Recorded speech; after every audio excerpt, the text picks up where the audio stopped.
Welcome back to the channel, everyone. Davey Death Ray here with our guys, Cecil Laird and Robert the Wolfman. Ow, ow! From the Horror Show channel. How are you guys doing today? Doing very well. Doing good, man. How are you?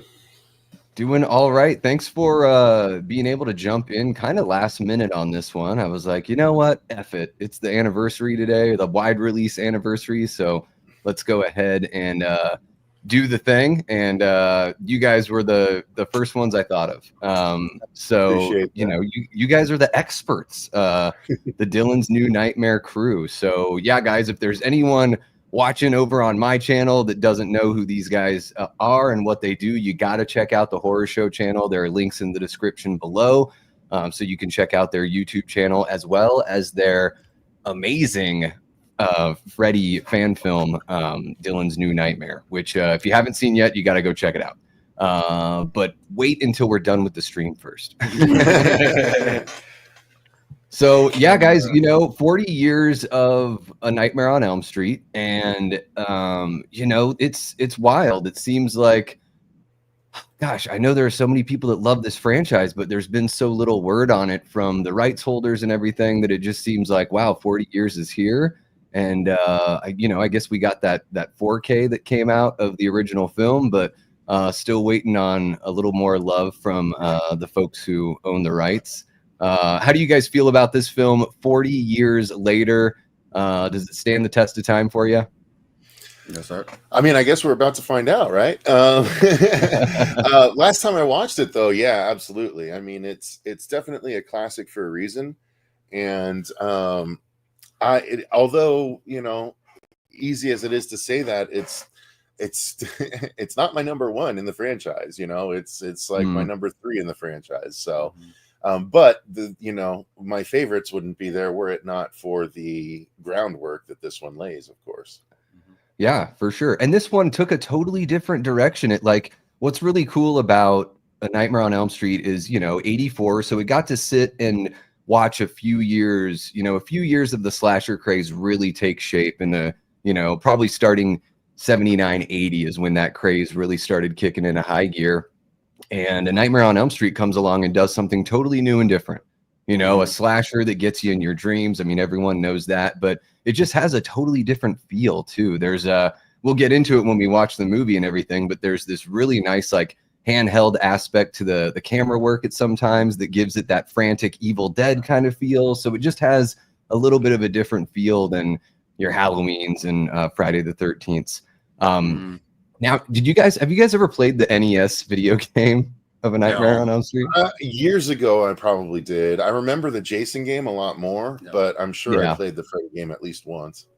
It was the same company, LJN, who were known for doing just the most terrible video games. Yeah, especially the angry video game nerd. Oh yeah, for sure. But one of the crazy things about A Nightmare on Elm Street is it was actually made by Rare. So long before Rare became what they became with Donkey Kong Country and all that kind of stuff. But it was, you know, they just hired it out. And I actually think, you know, most of the LJN games are shit, but that A Nightmare on Elm Street game is a lot of damn fun. So if you haven't played it in a while, or if you're out there and you've got an emulator, you should check it out. But yeah, let's say what's up to everyone here in that actually wouldn't be a bad little let's play, a little retro let's play. It would be and I think you could do 4 players at a time on that one. It had the whole NES like double tap thing that you could use, and so yeah, 4 players on screen at the same time, and it's based on Dream Warriors, so you get to like collect icons, and when you go into the dream world, you can become a ninja, a wizard, or an acrobat, and it's that's funny. really fucking fun. Okay, interesting choices. And a lot more straightforward than the friggin' Jason game, which is like, what the hell are we doing here? You know, other than it's like getting beaten by Jason as if you really were fighting him in real life. That's how I feel playing that game. But yeah, let's say what's up to everybody hanging out in the chat before we get going here. Before we started, DA Mac chimed in, said, "Bum, I'm going to miss the live. I'll catch the replay." No worries, DA. Hope you enjoy the replay here. We got Gory Tiger hanging out. How are you doing, Gory? Cappy Queen, my horror movie husband, Freddy. Oh, how sweet. We got Shay Rance watching from across the pond. How are you doing, Shay? So great to see you. We got Gene Whitacombe. Whatever you do, don't fall asleep. That is exactly correct, Gene. We got Necro Mechanimal. Guys, if you don't follow Necro over on Instagram, go give him a follow. Really, really fun stuff over there. We've got the Hathaway House of Horror. Welcome to the chat, Hathaway House of Horror. Great to see you. We got Adrian James kicking it. How you doing, Adrian? We got Max Parker, Eli Cortez, one of our great channel members, and Death Squad mods. Antonis Andriotis, one of our channel members. How you doing, Antonis? He's already got a name for his audience. We're over 10 years into this, and he's already got one. Yeah. The only thing I ever came up with, Davey, was the horror shites, but I didn't think that would work very well. Yeah. Well, I don't think you ever told me that. No? And I feel like I know why now. Yeah. we can workshop it later. Yeah, you know what? I think I wouldn't be surprised if that was something that that Eli came up with, or Jamie Hart, one of our original Death Squad mod. Or Eli, maybe even Cody. Yeah. Because we might have said a few on a stream once, but I can't take credit for it. I was always terrible at naming my bands and all that stuff. I could write the music. I just did not want to come up with a name for the band. That's funny. Dynamite Tiger is hanging out. How are you doing, Dynamite Tiger? We got, let's see here, anybody else? Tyler Adams, long time no see, bud. So awesome to see you popping back in. Hello, brother. We got Saint Marley hanging out. How are you doing, Saint Marley? Really cool to see you here. Is that your own album you've got there as your icon? Are you a musical artist? If so, let us know, and one of us can share what you do here in the chat, and hopefully it kicks fucking ass. We got Jordan Decker, one of our great channel members. How you doing, Jordan? So great to see you. And yes, Tyler, happy 40th to A Nightmare on Elm Street, indeed. Oh, Dynamite. Yeah, I don't, before we get going, Cecil, do you want to kind of, this property is so near and dear to you guys, especially, you're in the midst of writing your follow-up to Dylan's New Nightmare. Do you want to give, kind of some sort of love letter, or some sort of how you found this film and the effect that it had on your, not only your fandom, but also your, wanting to write a follow-up, a fan film follow-up. Sure. Yeah. I mean, it obviously holds a special place in my heart, for just simply creating Freddy, whom I have always been partial to Freddy and Chucky, mostly because they have personalities and they're not walking walls. And as everyone loves to hear me say, especially Davey, he loves when I say that. I love it. I have a T-shirt. I've been I should make a fucking I've been T-shirt. Shoehorning the walking wall comment and stream. I need to fucking make a T-shirt at this point. Why have I not yet? Absolutely. All right. So beware the walking wall. Anyway, no, I can't remember actually at this point which Nightmare I saw first. I remember though catching it on Up All Night on USA. That I watched the Up All Night with Gilbert Gottfried more so than the Joe Bob, because I was on, obviously in Arizona in the Southwest, and we didn't have Joe Bob. Well, I think we did actually, because Fuego said he watched it, but nonetheless, I didn't watch that. I watched Up All Night, and so I remember them. They must have played some of the Nightmare movies, because I watched them all on TV whenever they would come on, and I just fell in love with the character. And once I was old enough to realize, I can go and rent these things, I lived near enough to a video store called Video Update out here, and they would do 3 for $1 Tuesdays. So I could literally rent 3 movies for $1 on Tuesday. And so I would go in and rent 9 movies for $3, and I would literally just crank out entire franchises. And Nightmare was definitely one of those. And the first one is clearly, this franchise is wonderful when it's trying to balance horror and comedy, but it was definitely scariest when it was 1 and 2 and New Nightmare.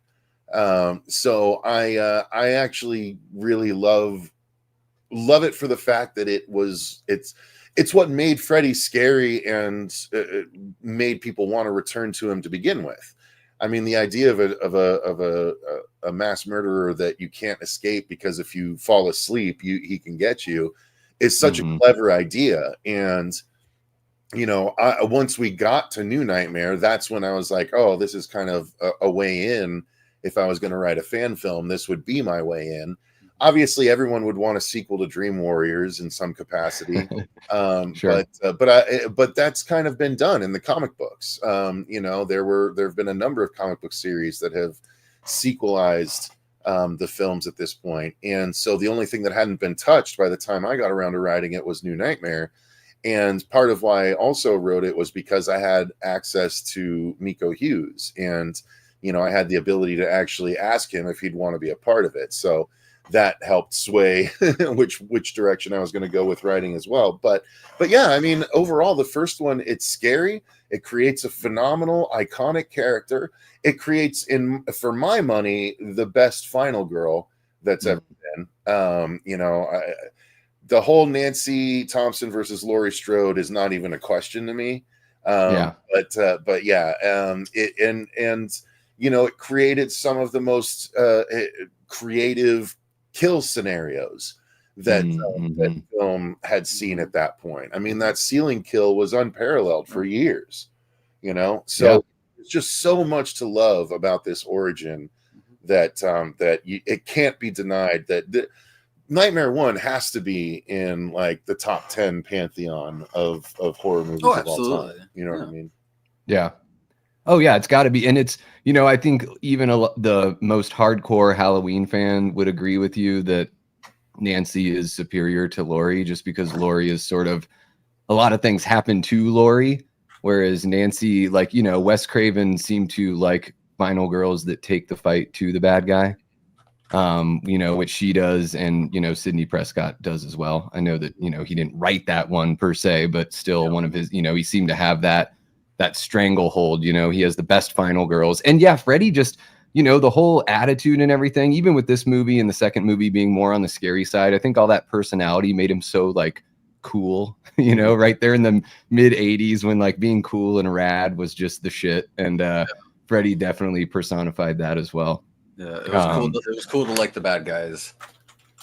Oh yeah, for sure. And can't let it go without being said, John Saxon, who plays an awesome horror movie cop. I love him in Black Christmas, and then this one here 10 years later. Super awesome, great eyebrows, just brings it every time. I had to homage one of his lines from this movie. Yeah, sure. Does he say yeah, sure in this one or only in New Nightmare? I think when she says that, because he says it when he's on the phone with her. Yeah. So I did homage that when the very first shot of, one of the the second shot of DNN, when we're going down the hallway and the two dudes are talking. At one point he says, "Yeah, sure." After we've gone past him. So, yep. Nice little nugget there for everyone watching. So yeah, check out Dylan's New Nightmare after the stream here. Even if you've already seen it, go check it out again. Give him some love. And Eli had posted the link there in the chat for you guys, and also there's a link for the channel down in the description as well. So let's see here. We've got, I love Slasher Fred. Slasher Fred is like dropping all the IMDb trivia. I'm like, Slasher Fred is either the biggest horror fan or a bot that just drops a bunch of awesome horror trivia. Says, well, Child's Play came out the same year as the fourth Nightmare movie, and Ken, is it Yoder? Yoder had worked on both movies. Hell yeah. Way to go. We got Sergeant Shitty Pickle. What's happening, Shitty? Love seeing you. Always join the chats here. We got D-Car D. What's happening? Greetings from the Canary Islands. Love. Damn. Hell yeah. Medley Man says, I arrived to preach the third one is the best one. That's a pretty popular opinion. For me, it's not. I don't even think I think it's maybe like number 3 for me. Because I think I like the first one and New Nightmare the best, and then the third one. But the third one is a lot of fun. Yep, go check it out for sure. Eli is dropping all the good word here. We got Raymond Malaber hanging out. Love to see you kicking it with us. Let's see here. We've got Alex dropping What NOK? I don't even know what what know kind either. of currency that is. What NOK? Alex, where are you watching from? Says outside shadow people showing up. What is more scary than Freddy showing up? Making sure you'll die, even waking up while he kills you is scary. Yes, absolutely. Yeah. There's no escape from Freddy. He's in the shadows. There's you can't stop him from showing up. Trying to watch The Evil Dead, and he's ruining that for you. And by the way, sorry, I'm not to interrupt you. I was trying to tag up as you were finishing. But I personally think that this movie that we're about to watch and Freddy in general, I think that there is no other horror slasher property that it would be more suited for like a stage play representation. I know it's kind of out of left field, but think about it. Because every dream sequence is a different like setup, a cool thing to bring to stage. You know what I mean? Freddy on ice. No, I'm not saying on ice. No, bastard. Trying to undercut my like idea, a musical. No, I get you like a Broadway style. Stage play. Yeah, exactly. Like a big production, but right. Because of how cool like every different dream sequence could be and stuff like that. So anyway, I know it's a side thing, but it is about this particular movie. So you could do a musical like Every Town Has an Elm Street, Every Child Has a Dream. Like you could do that. I love it. That probably would be a song. Well, I guess we found out who's writing our music for it. I seriously, I think I have a verse. I think it's percolating in my head right now. Sure. Thank you so much for helping out the Horror Show channel folks out with Dylan's new nightmare though. They're D-Cardi. And Alex, thank you again for the 59 NOK. Really appreciate you. That's and I think Norway. Is what he said. Norway. All right. Hell yeah. Really appreciate you jumping in, man. Way too cool. And gotta say what's up to Jamie Hart, our OG Death Squad mod and channel member. And Happy Sanjo gifting a membership to Creepin' 666. Oh, hey now. And guys, we are going to get started. I swear I'm not just going to say hi to people for another hour and a half. There is a poll in the, in the chat here. 26 votes so far. Who was the best Wes Craven final girl? Nancy Thompson or Sidney Prescott? Right now, 54% of 26 people say Nancy Thompson and 46% say Sidney Prescott. So if you jump on in, take a part in that poll. And we can get going here. Thank you so much, Koi, for gifting the membership, and thank you for being, a Death Squad channel member since day one. Really appreciate you. Man. There's a lot of Norwegian urban legends that would scare the shit out of people. Very heavy on scary wood-like creatures here. Ooh, I really dig that stuff, like the folklore stuff. I love folklore horror. I grew up. Go ahead. Sorry. Oh, I was just going to say, up in Alaska, in Southeast Alaska, there's a creature that the natives call the Kushtaka. And it's essentially like the creature that's supposed to scare the kids from going into the woods alone, because the idea is the Kushtaka like lures you. They pretend to be somebody that needs help or something. And they're like a shape-shifting creature, and they turn you into one of them. So, I think it was a way to sort of explain the people that go missing and to make people not want to become one of those. But folklore, pretty gnarly. What you got, Cecil? No, I was just gonna say that I love folklore horror, so I'd love to hear some of those stories. And I love that stuff. Alex, you got to get a hold of Cecil, man, because this guy is an idea machine. I read that comment. That's why it was making me think that. Yeah, he's an idea machine. So get a hold of Cecil if you've got some lore you can throw down there, and you guys can put a little something together. Excellent. All right, guys, I think we're ready to go. I'm going to go ahead and bring up the timer. So I'm watching on DVD. You guys are watching on Blu-ray. I believe for everyone out there, I almost got it going without getting my speaker set up. For everyone that's watching, if you want to watch digitally, you can rent it digitally. I don't think it's streaming anywhere right now. But I figured with this one being such a classic that, most people have a copy. So True. Here we go. All right. So let me just get this going here. Okay. So I will say 3, 2, 1, go. And on go, I'm going to start the timer and start the film. Okay. I am paused right now at 0 seconds, so my DVD has a totally black screen right now. Let us know in the chat or in the in the comments if you're watching after the fact, if you're watching the movie along with the stream. Let's see here. All right, so everybody, you guys ready? Yep. Okay. What the heck here? There we go. Okay, so 3, 2, 1, go. Okay. The thin red lines.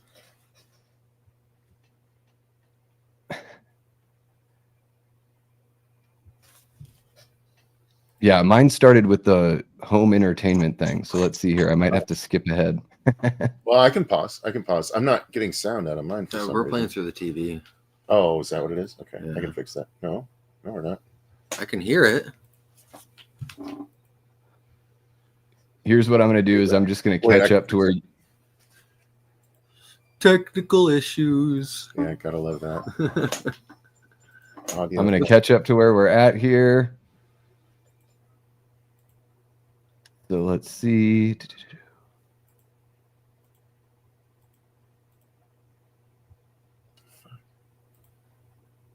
So he's putting together the glove. That's what I've got. Is that what you guys got?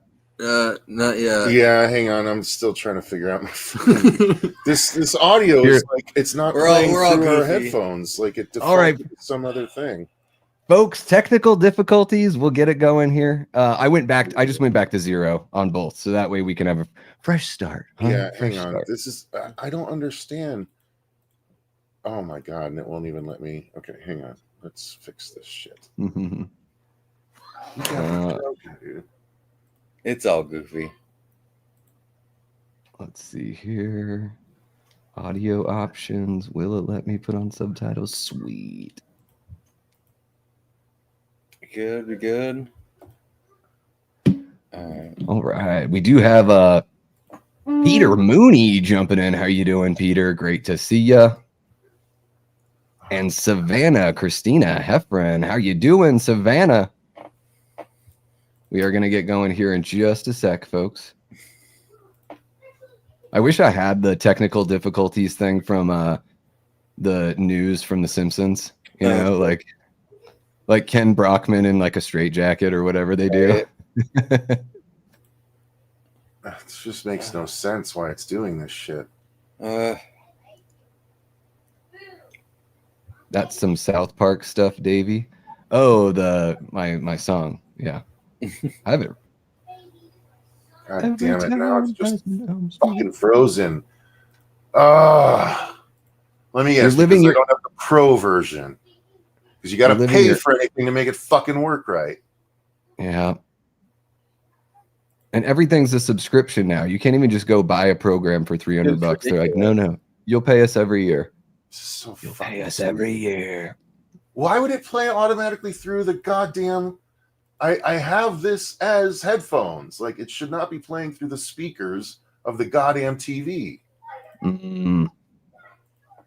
Language. I'm just sorry. What are you drinking there, Robert? What do you got? What's up? What are you drinking? Just sipping on Modelo. I've got this sun-kissed watermelon lemonade. Yeah. I saw you said you weren't drinking anymore. Yep, I'm on the no alcohol kick again, so I got a little punch here. Hell yeah, man. And of course, cannabis. Yep. Eli, I did watch that shit Tyson fight, but man, I will tell you what, Taylor and Serrano was awesome. Totally worth it. Okay, so here's the thing with that. So yeah, I get why they gave it to Taylor, but at the same time, though, man, really Serrano should have won. That Taylor chick was leading with her head way too much, and after that, well, I think it was like a left hook or whatever that she caught Taylor with. She fucking stumbled into her, and that's where the head gouge came from. But after that, she just exploited the shit out of it with just leaning with her head. It's just she looked really tired. Oh, she looked exhausted from the very beginning. Yeah, she looked like a mess, and like obviously Serrano, she's kind of just going with it, not trying to get this fucking thing to open into more of a third eye. Yeah. But yeah, it was a good fight. Don't get me wrong. Them, and then it was Barrios and Ramos. Ramos. Yeah, that was a great fight. Honestly, like I was saying to Cecil, is 9 out of 10 times your prelim fights are always going to be better than your main card fights. Sadly enough, because a lot of times in the prelim fights, it's your lesser known fighters, so they're having and wanting to put more of a show on to get more of a name out there.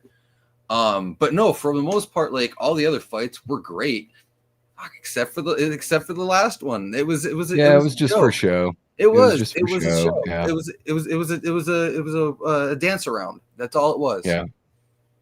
But no, it was kind of a bummer to see. Like, yeah, obviously we kind of all knew that Tyson wasn't going to be able to move as quick and close the gaps like he used to. But they both seemed to be just like keeping their distance from each other. Yeah. Tyson looked like they should have had the fight during the day because he looked very tired, like going into the arena. He looked like sleepy. I know. Yeah. And honestly, like the memes that have been coming out the entire time have been great. People are not going to let Netflix live this down.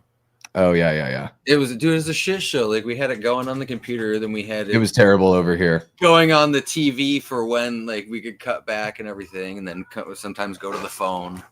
I'll try and do it with the fucking DVD and see if that makes a change. Hey, we're getting there, folks. Don't you worry about it. But yeah. They're gonna do NFL games on Netflix. They're gonna have a hell of a time with that, man. Oh man, they better get their act together because if they could barely handle that. And granted, like everyone around the world was watching that fight, just for the simple name of Tyson. Yeah. But yeah, it's like for them to have such technical difficulties as badly as they did, I can understand maybe in the first beginning, but for them not to kind of see, it's like, hey, we might have an overflux of viewership. Yeah, they had no idea what was coming. No, fuck no, no. They were a complete mess. I wouldn't be surprised if some people got fired. They went through like the whole Titanic thing, like, we're not gonna have bandwidth issues. Don't worry about it. We don't need all those lifeboats. Get rid of them. Yep, exactly. Yeah. I just, I don't know, man. Other than that, though, like I said, all the other cards, the prelim fights were fun. They were enjoyable to watch, but it was just, it was kind of embarrassing to watch the final card with Tyson. Yeah. But I wanted to post something where I was like, I wish this was the version that was in the video game because I might have actually won. Yeah, right. Yeah. The Tyson that just sits there and is like, oh, cool. Only 12 seconds left in the round. Sweet. So I'm just going to stand here. All right. Ding, ding, ding. Cool. I'm going to go sit down. I know. Well, because it was 8 2-minute rounds. Yeah. And then what was it like? Because like even the girls, they were what, 2 10-minute rounds, correct? I think that's what they were. No, 10 2-minute. Yeah, 10 2-minute. Yeah. So I don't know. It was just it was kind of a bummer. Obviously, you can see Tyson kind of getting really winded, especially after that second round. Yeah, I just wanted to see a couple good punches thrown from Tyson. He had like one good one in the opening round, like it was okay. Yep. And then it looked like Jake just sort of took it easy on him and just wanted to make sure that they could go the distance because he was like holding back punches for sure. Oh, he absolutely was. And when that's the thing though too, is with them both keeping the distance, like Jake knew like if he allowed himself to push up on Tyson and get up on there, Tyson would have had enough space just to unload on him and get that one good hit in. Yeah. So with him keeping that distance and kind of just playing it out and letting him kind of keep winded. Mm-hmm. It's just that's the thing is once Tyson gets close, that's when he's just so damn dangerous. I mean, I don't know about anymore, but I would imagine he still is because it seemed like he did all of his best work when he was right there and just throwing uppercuts, Oh, absolutely. Right up in your face. Absolutely. And what I was saying earlier is like with him, like, especially with his knee issue and stuff like that, and him being damn near, almost 60, he's not able to, he's not as light on his feet and able to run up and close those gaps like he used to be. He still has, your body doesn't necessarily forget the power that you have. You just get a little bit slower and lumber in your moves. Yeah. But yeah, it was still enjoyable. It was a spectacle. It was a Yeah. spectacle. It was It like, was- I mean, it was cool that it finally happened, I guess. Like it's, you know, probably the most people that have been in Cowboy Stadium, definitely more than would be at a football game because they can put all those people on the ground. Yeah, well, it's funny you mentioned that too. It's like it threw me off for a second, like why the Dallas cheerleaders were there. I didn't realize for a second until that they were in Dallas Stadium. So I'm like, oh, okay, that makes more sense because I thought they were just like shoehorning shit in there. But okay, and one other real kind of a little rant about this. Okay, finally, the announcers. Holy shit. Where the hell did they find these people? Especially it was Rosie Perez. Yeah. Actress Rosie Perez, and then Roy Jones Jr., who, you know, some people can play the sport and do it very well. It doesn't mean they're going to be good commentators. Like Alex Rodriguez was a great baseball player, but he has nothing to say as an announcer. They just have him there because his stats were awesome. So like, what can you do? Rosie Perez, I have no idea what she's doing there. Same. None at all. Even the other lady and everything that was on the main commentary, she was just talking just to talk, as you know, trying to pretend that she knew what she was talking about, and it was the most annoying shit in the world. Yeah. And then you got the one guy that everything he said was like this. It was like he was an announcer from Ren and Stimpy or Rocco's Modern Life. Was that the guy sitting in the center? The guy with during the actual matches, the guy that had like the blue suit and everything. Oh, he was like one of the color guys. Yeah. Yeah. Yep. I don't know. Some of their guests were throwing me off. It's like, I get, why they had, Evander Holyfield there and stuff like that. But it's like Cedric the Entertainer, like what? Sure. Yeah. Like, you got to have somebody. Yeah, all right. We're good now. Sorry. Yep. Cool. NC Gojira, that cracks me up, man. Yeah. Yeah. I'm going to put him in the ground. He must die. All that stuff. So great. You know. And the God death for vicious win. Almost as performative as leaving Twitter. Okay, are we ready? Do it. Yes, I'm gonna do it. I swear. I put together my letter. I got my letter. All right, Cody Snyder joining us. What's up, Cody? Hey, you didn't miss anything. All right, we are about to get this going. 3, 2, 1, go. I'll start the movie on go and start the timer on go as well. 3, 2, 1, go. Okay. All right. We got the. And you said you're showing a warning or something first? No, mine just I had it queued up right to the point where it went to the New Line Cinema logo. Great. Okay, great. Then we're at like 22 seconds. Yep. I'm on. He's walking. We're seeing feet. Yep. Beautiful. Perfect. 30 feet. 30 feet. Dirty paper bag. Mm-hmm. Look at all it's almost. Am I watching Terrifier? Did I put on the wrong movie? I'll just take this glove here. There we go. It's so awesome to watch these older movies that became a big deal, and they made them just not. I mean, obviously they're trying to make the best movie they can make, right? But it's so unassuming to, they don't know that it's going to turn into a complete phenomenon. What was this budget again? Do you remember? I don't remember. But that's not for those that aren't aware. Those aren't in Robert Englund's hands that are doing all that. That was one of the the prop masters guys. Yep. Yeah, I would imagine. Yeah. Yeah. 1.1 million. That was the budget. It's not too much. Nope. Wow, that's extremely low budget. I mean, 1984 money. So yeah, but at the same time, it was like it was a pretty ragtag crew that they had on this unknown, property. Yeah, was it Wes Craven already had 2 or 3 films underneath the belt? Something like that. Yeah, right. He had done Last House on the Left and Hills Have Eyes by this point. I think something like that. Yeah. So I think this is his 3rd film.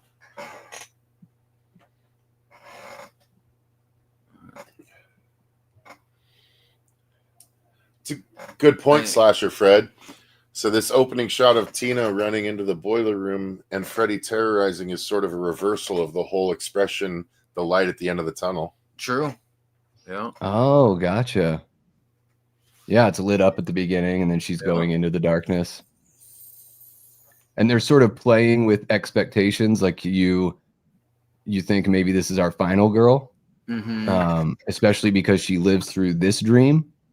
And this was before the days of like having that opening kill as like your stinger to open up the film. Yep.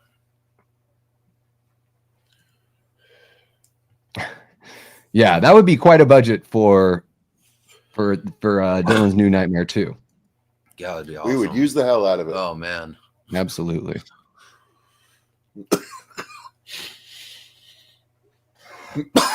Excuse me. Sorry. Woo. Uh, Produced by Robert Shea. There we go.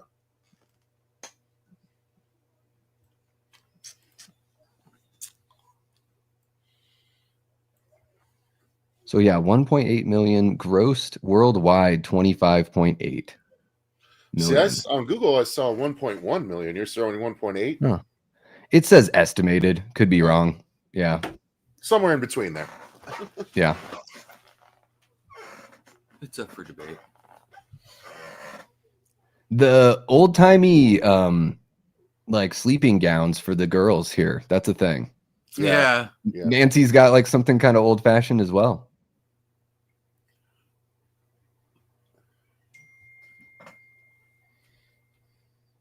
Oh no. 6-inch ribbon curls. 6 inches.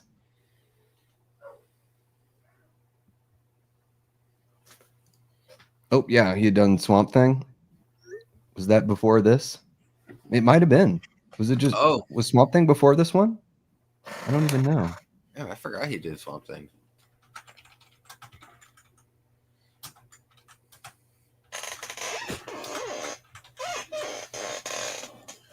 Well, you know, that's just all part of the charm. D-Car-D.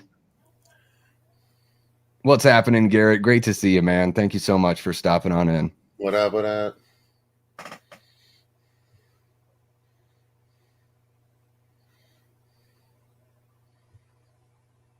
I still don't think I've ever seen Craven's Swamp Thing. I don't think I have either. I remember watching it a couple times back in the day on the OG Sci-Fi channel. Yeah, the makeup and everything looked great. Like everything I've seen of it looks really cool. The facial makeup, the suit was like it was okay for what it was at the time. It doesn't hold up at all nowadays. And isn't Adrienne Barbeau in it? I think so. I'd probably watch her in anything for a couple of obvious reasons. Just a couple. Yeah. What's happening, Leanna? How you doing?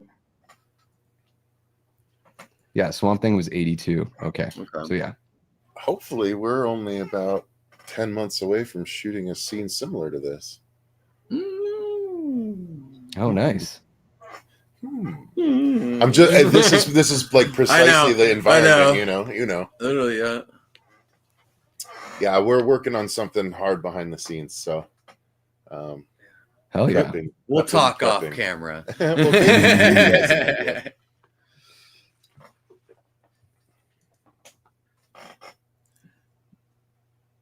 Oh, super young Johnny Depp. Yeah, little did we know. Yeah, right.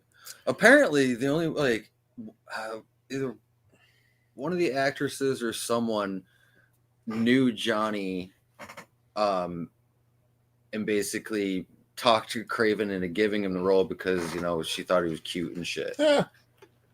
Wasn't it also that he was talked into going to the audition by Nicolas Cage? Like Cage went in for an audition and brought him along. Yeah, because Johnny Depp and him used to play music together because Johnny Depp originally moved out to California to start a band and that fell out. And this role basically kind of just happened. This still plays. This comedy actually still really plays, outside of Yeah. the fact that, you know, no one has a boombox anymore. Mm. But it could just as easily be someone's iPhone. You know what I mean? God, those things were massive. I forgot Boom about boxes are about to, like, I think they've They're kind of in a coming way back. made a comeback, because you can have a boom box now that can probably hook up Bluetooth but still play Mhm. cassettes Yeah, but and all that. but who has cassettes? Dude, People with yeah. boomboxes, I guess. Yeah. Yes. Yeah. People that do DIY punk rock still put out, you know, True. That is the true. smelly punk rock bands still put out cassettes. I will say something I'm noticing is I tend to be like this framing is interesting to me because it's like cuts off at both of their shoulders, right? But Yeah. I would want to give their shoulders room to breathe, but that's me. Maybe I'm giving them too much room. Like Craven knows the right distance to be for us to be experiencing this intense moment with them. You know what I mean? Yeah. I respect the direct. They're in the bubble, but not too in the bubble. Yeah. Yeah. Well, my OCD gets in the way of my directing know. sometimes, I think. Mhm. Because I it's almost I want to give them room. I want to make sure there's a little bit of space, you know? I Like, know. yeah. And you could always crop it in later if you want, right? Especially nowadays when you're shooting fucking 4 to 8K. And this feels like it's got a TV, like almost like he's shooting it like a sitcom kind of thing. Even them in front of the school sort of had that, you know. You know why I just feel the I think way it where feels he's that way? I think it feels that way because of all the locked off shots, but then they turn into moved shots, you know, like that's what differentiates, because TV, they're stuck with locked off shots looking at the set, right? So it's always just one direction. Yeah. But with film, they're able to move the camera and stuff. But yeah, when he just sticks to those locked off shots, I can see why it would feel, you know, TV movie-ish.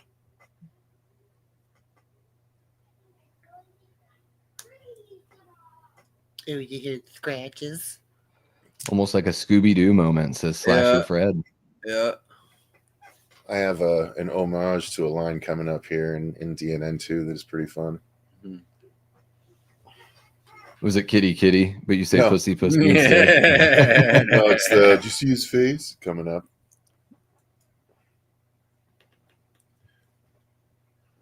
Oh, Gotcha, motherfucker. people just don't play around like that anymore, do they? No. You know? They start crying. You'd be like, what the hell, man? Right? I'm You gonna sue ruined my you. sweater vest. Yeah. This guy's like 30. What's happening? Oh, he's gonna go kill Michael in Halloween 5 with that. Not Michael Myers. The Fonzie Michael. Oh my goodness. Wow, that Even escalated that is quickly. even that's pretty badass of Nancy, though. Yeah. Like, stop the fucking dude with the knife and pull the knife out of his hands. That's pretty G. She's like, Yeah. I'm putting up with your shit. I'll kick you in the balls. Yeah, I was like, don't make me use this on you, punk ass. Shit, no wonder why everyone thought he killed her. I know. Sure, yeah. You know, it's like, this dude's unhinged. Yeah. They do come off so natural, as much as they're not like necessarily high school age looking. Sure. But then again, that seems to have changed over the years. Like all the kids that were in high school back then, they all look a little bit older than they should when you look at pictures and stuff. We've definitely found, you know, I think people aren't smoking as much or don't start smoking when they're children. And people generally take care of them. Not everyone does, but at least I think that I Beatings totally aren't as agree. regular. Right. Like when you look at a picture of Otis Redding and you're like, this guy died when he was 27. So why does he look 50 for his whole life? Yeah. You know, Hard times. it was just, I mean, literally it was harder living, you know? Oh, fuck yeah.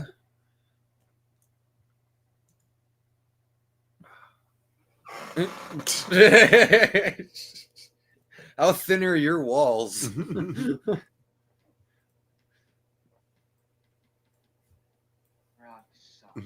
Great line. That is an awesome line.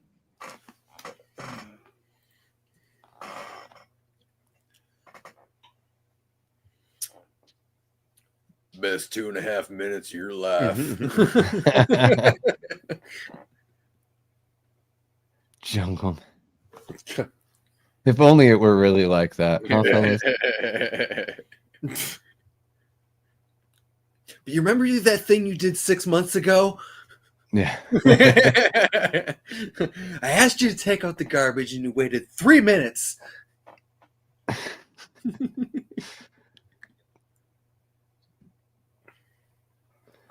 Yeah, D. I watched this. There was a group of girls I knew that were having a sleepover, and me and a couple guys totally busted up the party. And the mom that was like overseeing the sleepover put this one on, and I was probably, I don't know, 11 or 12, something like that. It was probably right. It was right before like Freddy's Dead came out, because I remember Freddy's Dead was like all over everywhere soon after. Yeah, What's happening, Trisha? I think I was about probably 9 or 10 when I had first seen this. Like originally, I had first seen New Nightmare as my first Freddy movie, and that was on a. I still remember it too. I was sitting on the couch eating the thing of spaghetti. We were living in Tennessee, and I'm flipping through the channels, and it was the babysitter kill scene in the hospital. That was the first scene I had seen. I think the cat is having a sneezing fit. Oh, kitty cat sneezers. Yeah, I was fortunate enough. The first time that I saw this movie, it was on VHS, so I saw the real deal. The R-rated cut was my first experience. I'm pretty sure this was the first A Nightmare on Elm Street film that I saw. I'm pretty sure it was this one, and then probably Freddy's Dead after that. Okay, all right, that's an interesting sequence. Kitty is dead. Oh, done with. Freddy's Dead was perfect to see though in 5th grade because it was made for 5th graders. You know, I mean, it's pretty much a kid's movie. Thank you, Jamie, for that reminder. Yeah, guys, this is airing over on the Horror Show channel and over here on the Davey Death Ray channel. So, you know, if you're feeling it and you want to bounce back and forth and give us both a little bit of love, that would be very much appreciated. This effect is so great. Mm-hmm. Yeah. Done with spandex. Mm-hmm. Yeah. Like, there's so many things about this series, especially the practical effects thing, that I've gone back through and seen, and even through the documentaries that they've talked about how they did it, and it's still so fascinating and holds up so well. Especially one of the scenes coming up in the alleyway. Yeah, I think practical effects, or there's something like, even if they look off, like I think that can like lend itself to that surrealistic, like otherworldly kind of look. And especially like you can compare that scene right there that we just saw with, you know, for whatever reason in the remake they chose to like go their own way with certain things, but then also remake exact scenes. Like it has an identity crisis, and then they can't even do that part practically when it's got to be cheaper than doing it CG. And it just doesn't look as good how they did it in CG. Horrible. It looked like the effect of the Reaper from the Frighteners, which I love, but the effects are not great. Yeah, funny as I was thinking the same thing on that too. Yeah, it definitely has that liquidy kind of look. It doesn't look like it's actually there, you know. Liquidy is a good way to describe it. Yeah. Tina's wearing my favorite outfit. I know. They did such a great job setting up lighting and shadows and everything in this one. The blues and the whites. And I didn't do nearly enough of that for DNN, honestly. I want to really make sure I focus on that in the future. Lean into that. Mm-hmm. Even that, we just get a glimpse of Freddy. So yeah. Like it's just a flicker of his face, you know, with the light going in and out. It's great. This part right here, so that if you guys aren't aware of like how they did that was battery cables hooked up to a car battery that they hooked up to the blades, and they ran it across. Oh, wow. The sparks. Interesting. Little things like that. It's so fun and effective, and it sells your creature, your entity, or whatever the hell you want to call him right now. Yeah.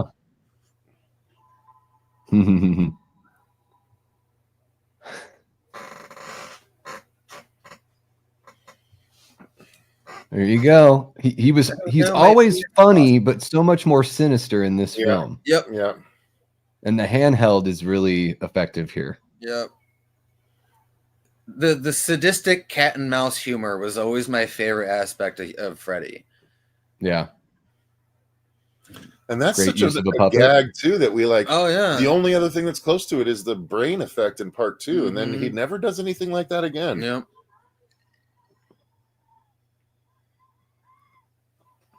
So I've always wondered, like, why do they always have a tough time waking people? Like, I guess it's just trying to wake people up with your voice isn't enough.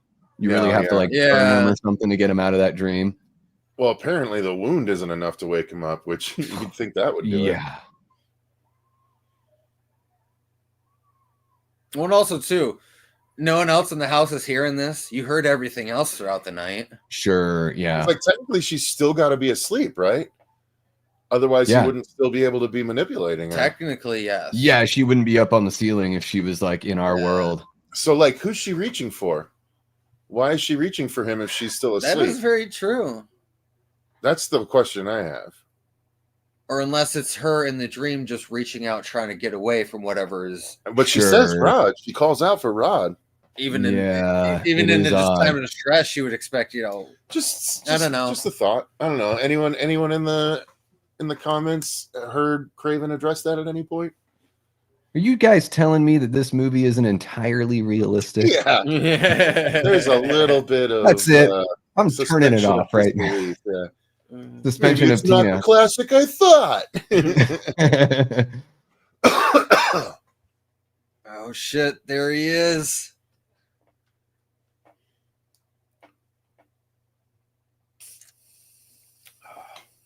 That's a good question. DJ plays favorites. Like, if you were gonna remake it, do you show Freddy getting burned?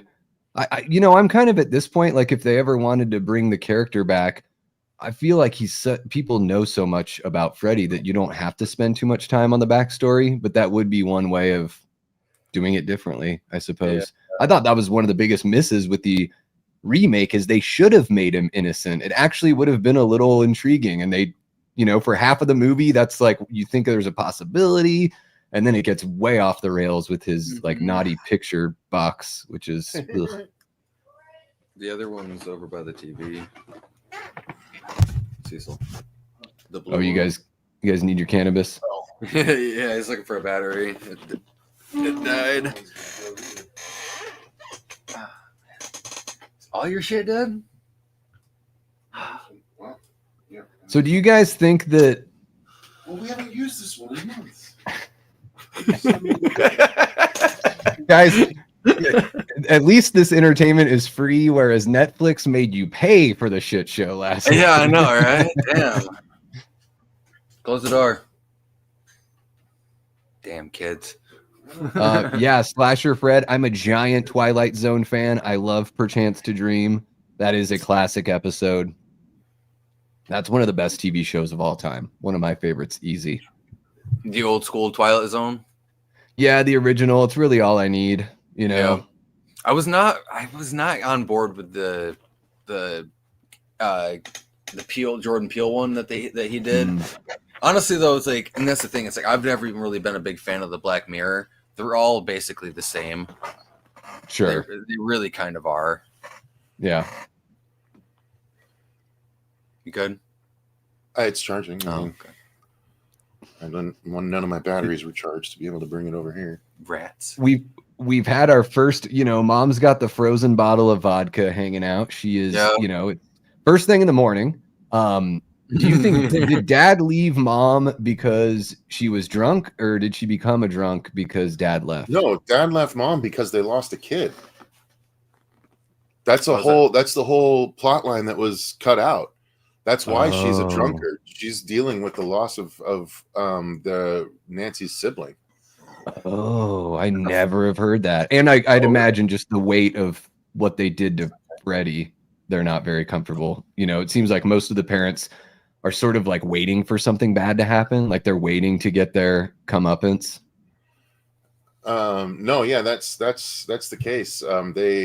Technically she lost a sibling, and I can't remember if it happened before Nancy was born or after, and Nancy just doesn't mention it.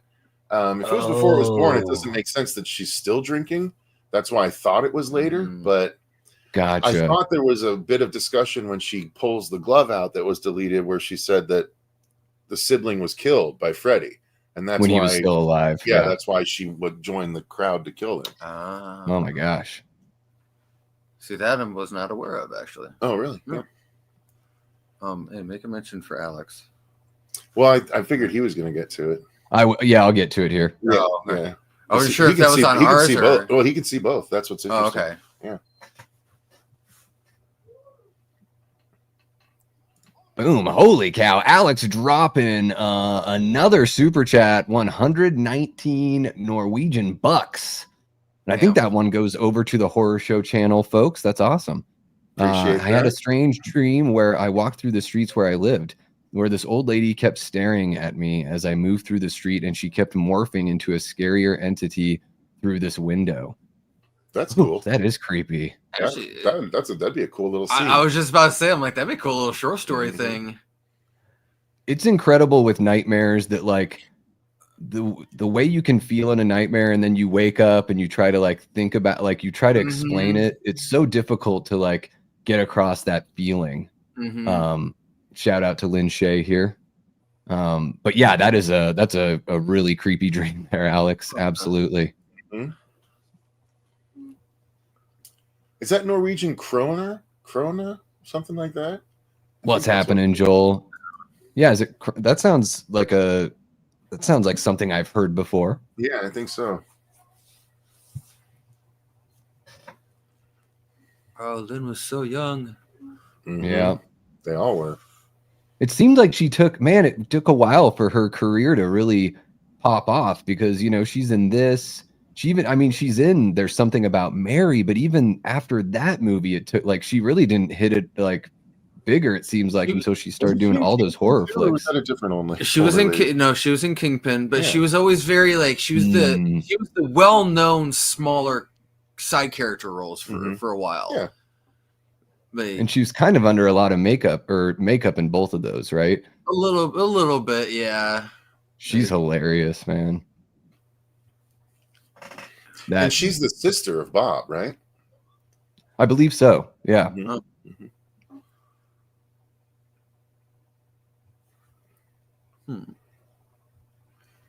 This was always so, like, he did such a good job making this feel so kind of ethereal and stuff without having to do anything with the color or like with the you know, the actual frame itself. It's just softening.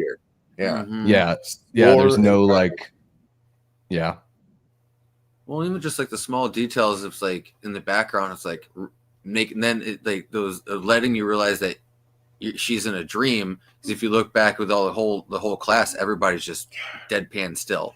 That's so good. Yeah. Like, that's a 3-beat shot that is so unnerving, right? Because she's laying there, which is scary.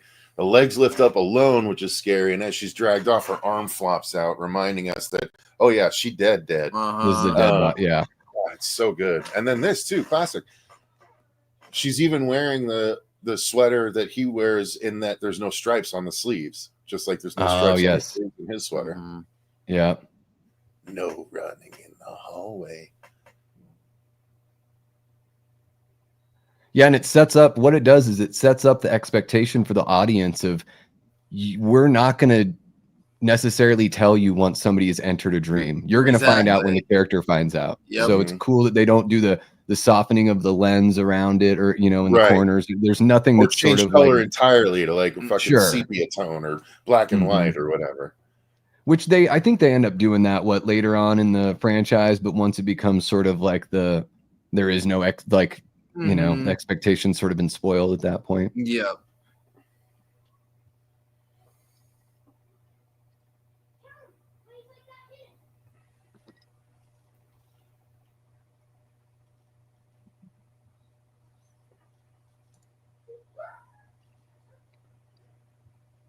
Yeah, Adrian, the mystique is definitely a big part in the first couple movies.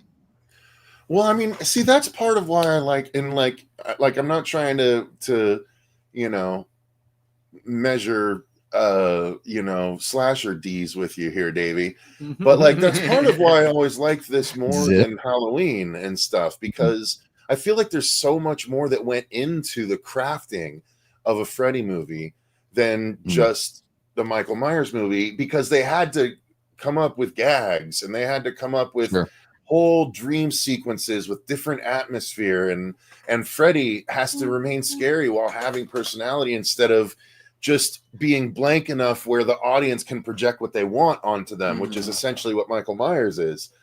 They project how scary he is according to their own mind. Wes showed how scary Robert is through his visage and his fucked up nature.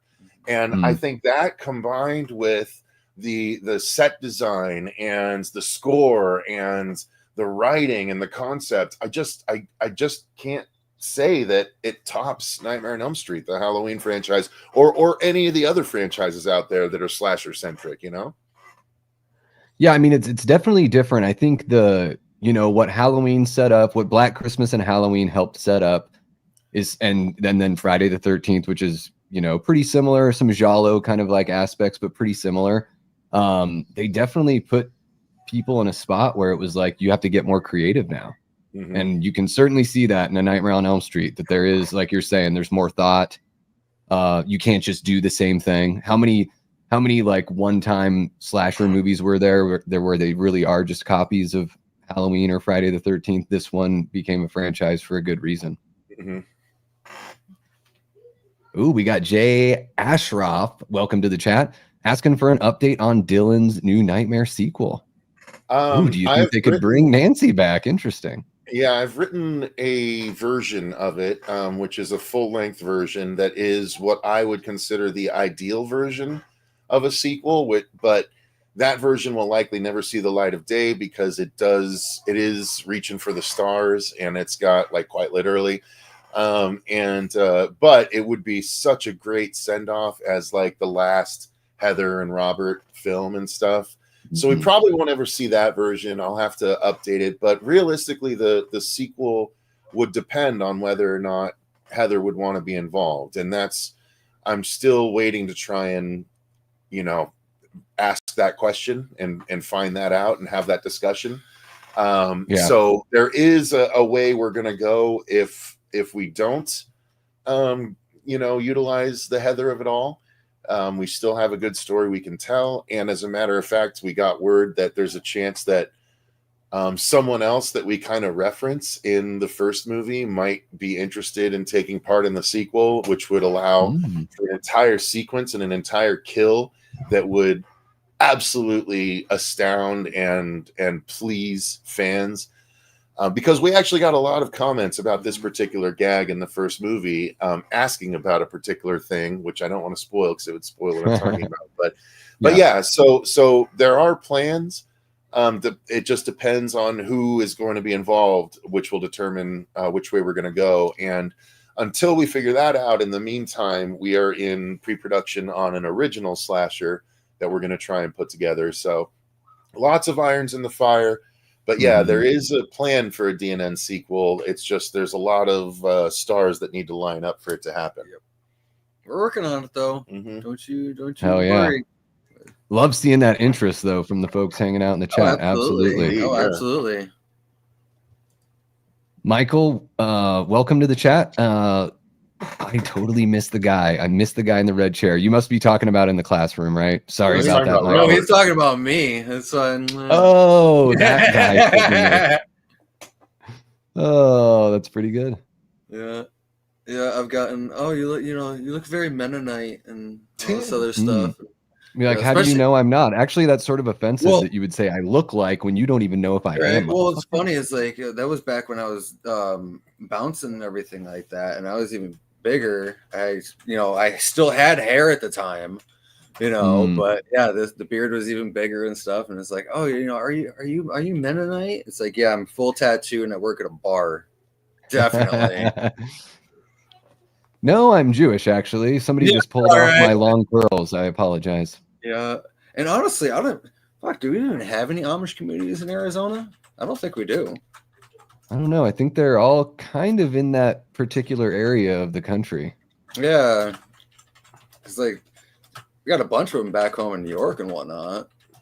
Mm-hmm. Yeah, Slasher Fred, Lin Shaye was in another classic New Line movie, Critters. Yeah, hey, I'm guessing maybe there's a whole bunch of New Line flicks that I may have missed back in the day where she gets little bit parts because, yeah, her brother was a big time producer there. And Critters is really fun. Like, I think Critters is a friggin' blast. Love that series. They're all fun in their own way, except for the TV series one that they haven't even put out anywhere. Oh, geez. The Shudder one? Yeah, the Shudder one. Well, technically, they haven't put Critters Attack out on Blu-ray or anything either. You can't watch either one of them. Does she play like a nun or something in Detroit Rock City? I think I've only seen that once, but it was really fun.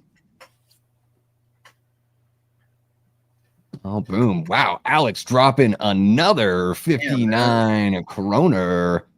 Scares Nowadays is not, another 59 over there at the Horror Show channel. He says Scares Nowadays is not jump, as in the scary scenes happening naturally. Mirrors, in my opinion, is a classic now. Dead Silence has a couple. Yeah, I haven't seen Mirrors. Dead Silence is the one with the doll? Yep. That was James Wan. That was early James Wan. Yeah. And Mirrors was the Kiefer Sutherland one, right? I think. Man, I don't even earlier version of it. I don't remember. Yeah, there was two Mirrors movies. One with Kiefer Sutherland, and they didn't bring him back for the sequel, I don't think. Mm. This was always a classic scene, though. Oh, yeah. Nancy being pulled down.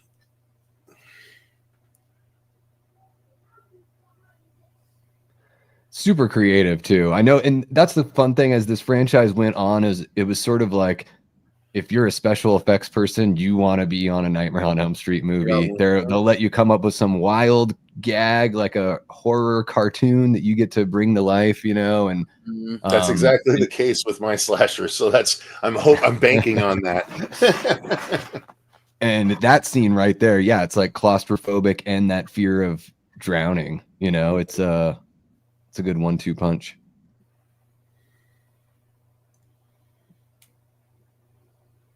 Tyler wants to read a script. Did I not send you that, Tyler? The script? If you want to read it, I can send it to you. We plan to. The script is such that we do plan to do a table read if that version never happens. Like, we'll just do a table read on the channel so everyone can see where I would have gone with it. But I still want to update that so it's at a perfect version of that script as well. There's still some things I need to adjust. There's 1 or 2 things that I did that I was like, I might not do it that way. Figure it out. And are we supposed to assume that in 1984 you could just watch The Evil Dead just like it was just on TV? Come on. I love it, though. I love that it's in there. 81? But I'm just saying 81. It was so obscure, the idea that it would be showing on TV is kind of funny. But I love that. At most, it'd be what, Laserdisc? I think. Beta or Laserdisc? Yeah, no, I don't even know about it. There was beta. No Laserdisc back then. No? Probably just beta. Yeah. Yeah, there was maybe beta. Yeah. Well, no, the reason it's there is because him and Wes and Sam Raimi were having a back and forth. Oh. Yeah. So that's why the Freddy glove is in the shed in Evil Dead 2. But they went back and forth. Great to see you, Ashton. If you guys are watching, whether you're watching over on the Horror Show channel or on the Davey Death Ray channel, jump on over to the other stream, give it a like. If you're watching after the fact, thank you so much. And leave a comment. Let us know like your first memory of watching A Nightmare on Elm Street, or just your favorite part of this film in particular. I do love that back and forth because Because Wes had said in The Hills Have Eyes, did he say in an interview or something it was going to be real horror, not pop horror like Jaws or something like that? Or that there was some sort of... He only did The Hills Have Eyes because he needed money. That's what I found out in watching those movies. Like the second one especially, he literally only did because he needed a paycheck. And he was like, all right, fine. Wow. We'll bring the family back. Yeah, and then Sam wanted to put the torn up Hills Have Eyes poster in Evil Dead to be like, well, this is the real horror, not that one. Yeah. It's good. I like that they had a good sense of humor about it. That it didn't like get. It seems like nowadays it would get ugly. Yeah, everybody like messaging, tweeting back and forth to each other instead, It sounds like it's more like Beatles versus Beach Boys and not as much modern feud. Glenn had no chance in this scene. Like in 1984, he didn't have a phone to keep him busy. Like he's just sitting there on a chair in a dark ass room, expected to not fall asleep. Yeah. Come on, Nancy, what are you thinking? She was setting him up for failure. Yeah, exactly. Yeah, not a comic book, not anything. Nothing. Like, well, how's he gonna read it? He's in the damn dark. Like, give him a reading light. Yeah, give him a book. Let him do homework or some shit. And by the way, coming up here, this never made sense to me because when she's like, Glenn, are you watching? And he pops out, he's like, yeah. I'm like, he's asleep. Doesn't that make you realize that he's asleep? Like he's asleep and you've pulled him in. You have a superpower. Well, no, I mean, even if you didn't pull him in, you shouldn't be able to see him if you're sleeping. And he's not. Like, it's true. Red flag. That's true. So, yes. That's true. There's been some continuity errors. We've just kind of glossed over those. Right here, yeah. It's like, well, it's also, I guess, that they're still figuring it out, right? That's another thing. One of Freddy's advantages is that they don't really know what's going on, but he does. They're figuring stuff out. And these are like literally the same streets from the Halloween was shot in as well, I would imagine. I know the Thompson house is like just right down the street from like the Tommy Doyle house and the Wallace house. Different neighborhood than the Myers house was in. Yeah. You know what would be funny is if someone did a fucking movie about like that, like 8-block radius of LA where like houses just keep experiencing different slashers and like they're like, what is going on? Like some dude in the dreams killed people over here, some guy in a white mask killed a bunch of people over here. Like, so they do a meta thing where they bring in just that part of South Pasadena. Exactly. Just make it like it not them, but them. You know what I mean? Like, the Terminator was shot there. You could have the T-800. That'd be great. You know what I mean? Like, that'd be pretty funny. He's just punching out car windows. Like, I gotta move. I know, right? This is terrible. It's like the perfect ad for California. Just move. All this shit's happening. So that's kind of what you're describing is like the horror version of Last Action Hero, which has a couple of horror elements. I love that movie, so it makes very sense. creative. Dude, if someone did a horror version of Last Action Hero, done right, dude, let me be that guy. That was a hint of, hey, let's start kind of getting an idea. Yeah, that would be so fun. Oh my god! I would even, and even the end of that movie does get really creepy. Yeah. Well, that slasher is scary that they made. Ripper, the Ripper, the Ripper, God, who played him? He was also the guy who played Frankenstein. Tom Noonan.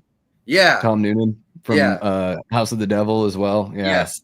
Yep. And he's the cult leader in RoboCop 2, which is a really fun Irving Kershner movie. Yeah, I forgot about that. He was. Holy cow, we got another 59 kroner for the Horror Show channel. Damn, bro, thank you. It says, Cecil, what are your 3 favorite horror movies? And you, Robert, and can you please watch Graveyard Disturbance? I've asked for years. So regarding throwing down the money, so you gotta. Yeah, regarding Graveyard Disturbance, like it's not streaming anywhere, and the only DVD I can see is $50 on Amazon. Whoa. Or there's a Graveyard Dance plus Blood Tide for $25. But I mean, you did just donate. I think you're up to $20 now, or 20. I think you did just donate $25 worth. So technically, that should cover it. There you go.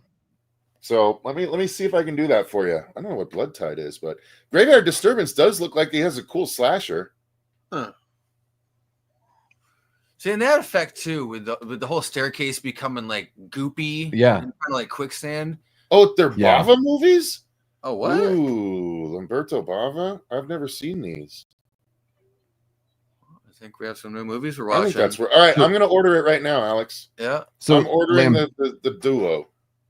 Lamberto Bava did Demons, Yeah. Right? And then Mario Bava did Bay of Blood and Blood and Black Lace. I right? think you're right. Those Yeah. are Mario's. I know they did a whole bunch of others. Those are just the movies I've seen from them. All right. So yeah, your donations have just bought the DVDs, so I can do that, even though YouTube is taking a third of that. All right. Well, So and then 3 favorite horror movies. yeah. Oh, right. Definitely. Just on a nostalgia aspect, on like it would have to be at least American Wolf in London, not in any particular order. The Thing, definitely. And I'm gonna say one, but I'll probably leave it off to Cecil so we're not double stepping. God, for my third one, go back into the brain a little bit. In the Mouth of Madness, honestly, is one of my top movies. Really spooky. I love that. I love In the Mouth of Madness. I'd probably have to say, I mean, at least Jaws and The Thing, I know, are up there. The third, I could probably put Wes Craven's New Nightmare up there just because it's meant so much to me in so many different ways now. So yeah, I'll go with those. See, I left out Tremors because I thought you were going to say. Oh, Tremors. damn, Tremors! Yeah, Tremors would probably be up there too. So But over a Nightmare movie, when well, I that's sequelize true. the Nightmare That's movie, like I true. don't know, That's but yeah, true. Tremors. Well, just have it be a top 3 comedy. Tremors you're is something that we might be right. trying to work on soon too. So I know we got a lot of projects in the pipeline. I got a lot of ideas and a lot more connections now because there's a comic coming out soon with a story by me that is Tremors. So I'm excited about that. Okay, It's awesome. Kanan, what's going on? Good to see you. Cobra Kai. What up? Good to see you, Cobra Kai. Dude. What's happening, Cobra Kai? What's happening, Herbert? Great to see ya. Let's see here. There's Kanan. All right. How are you doing, man? Great to see you popping up in the chat. Fucking goated pick, says Adrian. What up, Heavy Metal Beer Club? What's up? What's happening, y'all? How you guys doing? I hope you're well.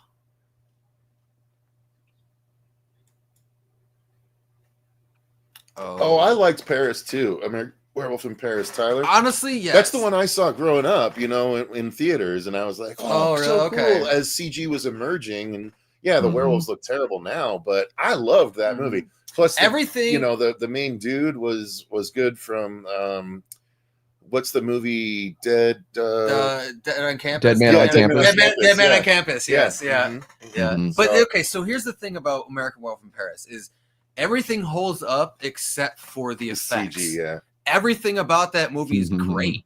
It really is. What was it? Julia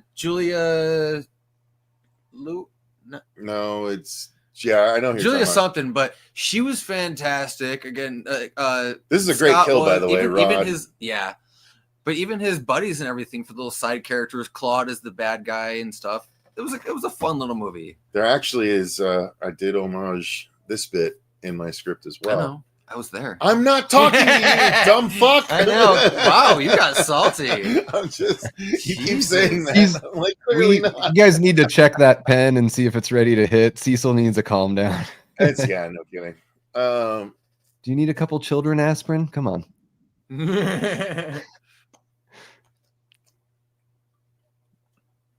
Start bench cut franchises: A Nightmare on Elm Street, Halloween, Friday the 13th.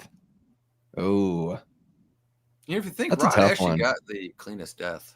Wait, someone said rank them? Where's that? yeah. Start bench cut. Oh. Oh, start. Wait, what is start bench cut? I've never seen It's like a that before. sports thing, so it's like start of the people you're putting on the field, then the bench, and then the people you cut from the team. It's just fuck, marry, kill, but nice. So easy. Yeah, So easy for me. Yeah. I'm starting it is. Nightmare. I'm benching Friday the 13th, and I'm cutting Halloween. Pretty Only much. because of the slasher.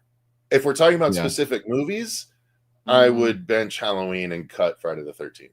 Because Halloween 1 is better than any Friday the 13th movie. Fair. Yeah, that's I don't.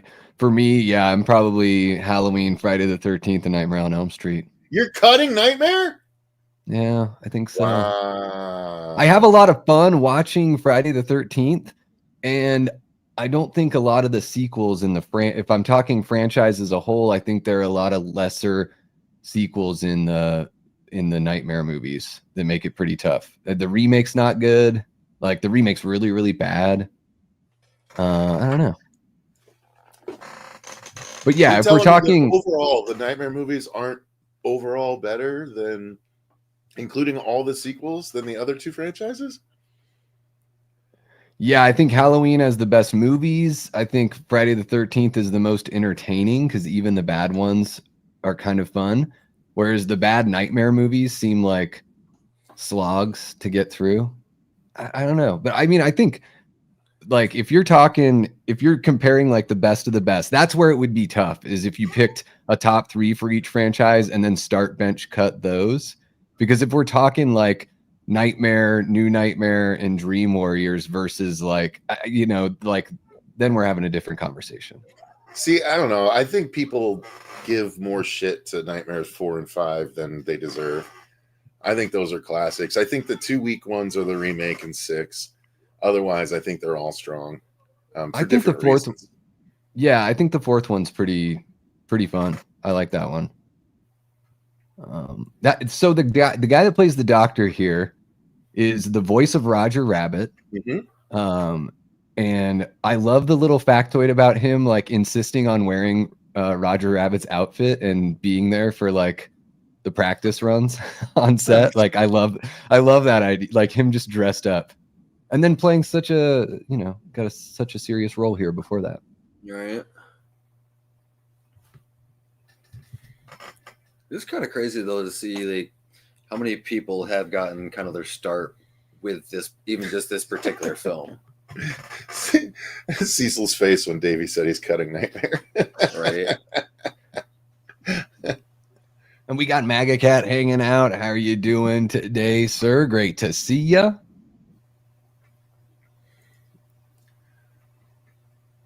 Oh, Adrian's picking Scream. I almost read it as Scream 2. Scream, The Thing, and Tenebrae. Top 3.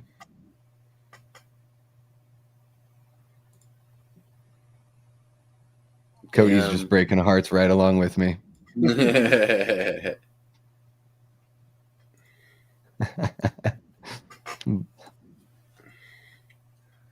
Mom's like, I need a drink.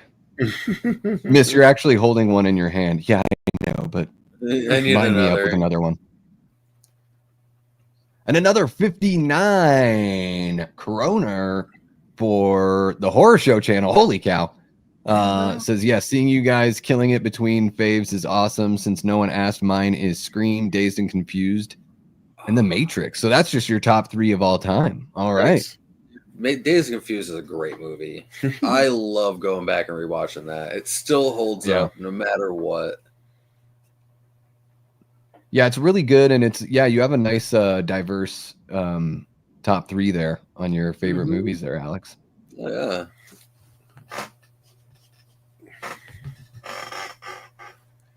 This guy's come to Mad Monster a couple times. His name Max Fleischer, is it? Something like that. He was also the janitor in the old TV series Bone Chillers. Oh, really? Yeah, that's where I recognized him from first. Those little big old ears. It's Charles Fleischer, yeah. That's the doctor's name is Charles Fleischer? Yeah. Okay. Oh, Charles Fleischer, okay.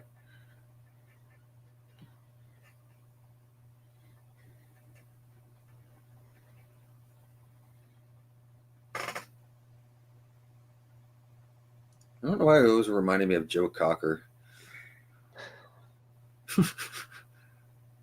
What, the mom? Yeah, no, right? Yeah, right. Just sweaty, just yeah. She needs another help from Bottle of Friends.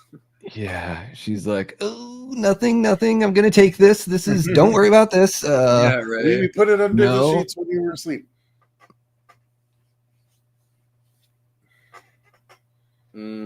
Yep, mom needs to go stop at the store on the way home.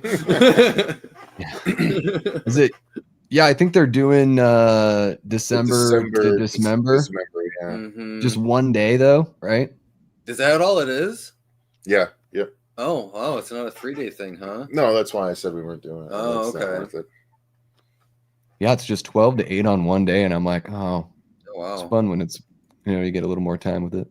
Yeah, it's gonna kind of suck for the setup and breakdown for all the vendors on one day. Mm-hmm. It's gonna be kind of rough. Long day for people. Maybe they're like, well, we'll thin out some of the herd and it won't be as wild. Because Gathering of the Ghouls was friggin' packed. It was gnarly.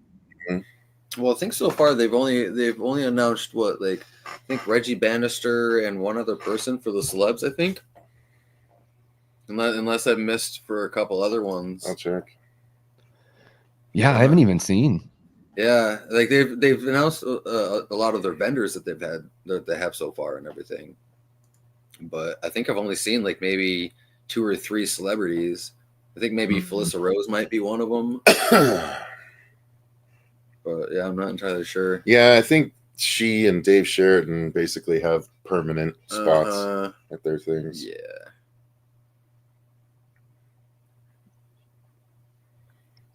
Yeah, last year it was 2 days, but this year it's just the one. Nancy needs to stop shampooing her hair and just live with some conditioner for a little bit. Yeah, right. I'm just, just trying to look out. Coconut oil in there, girl, Oh, yeah, Reggie Bannister and the dude that played the alien. And that's what it was, yeah. So far, I think those are the only 2 that they have announced. Yep. Man, drunk and abusive. Right? Typical 80s mom.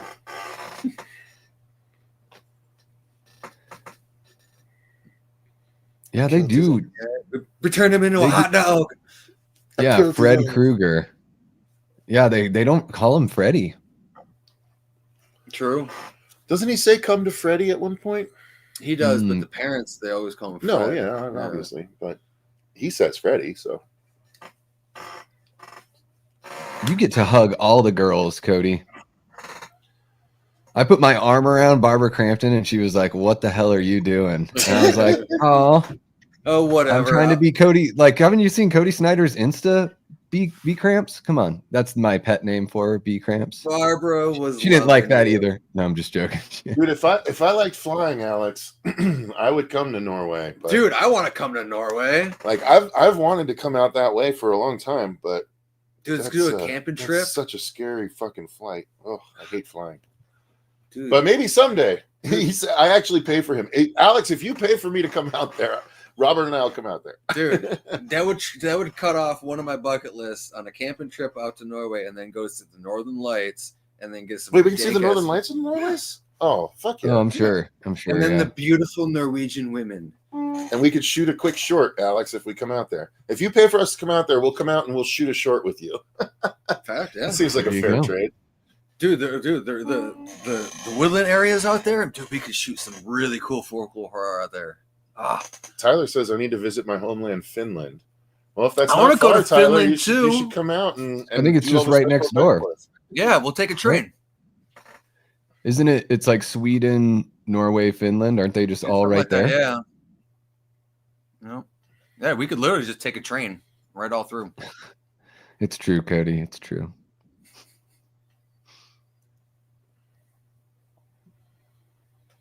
See, yeah, this right here is why Nancy is such a badass fucking final girl. Like, she's not just trying to figure out how to hide from him. She's like, here, boyfriend.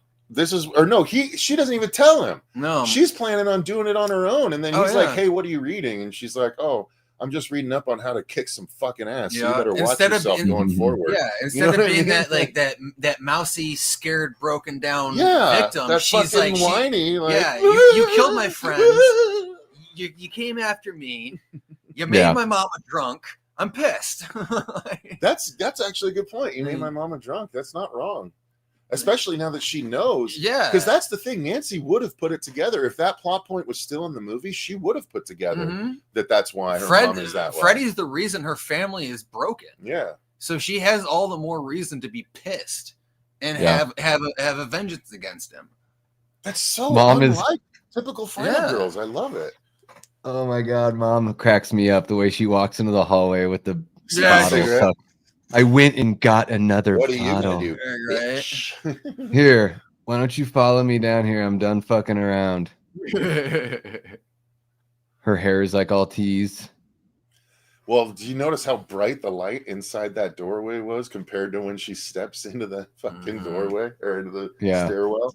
This is where we burnt him, in our house. Yeah, is that like? And again, then they retcon that in part 2, and it's like supposed to be the big boiler. Well, no facility. Technically, though, that's why Jesse was having the nightmares, is because they moved on, into this house. No, the boiler room is where he ends up at the end of the movie. Like, that's supposedly where Freddy took to kill the kids. That's what I'm saying. They change it in the second one, and it doesn't make as much sense. Mm. And then we never see the boiler room in the basement again, even when we come back to this house. True. In part 3 or part 4, we never see it again. So it's just in this one the boiler's in here. This is a Christmas present I forgot to give you last Yeah, year. right.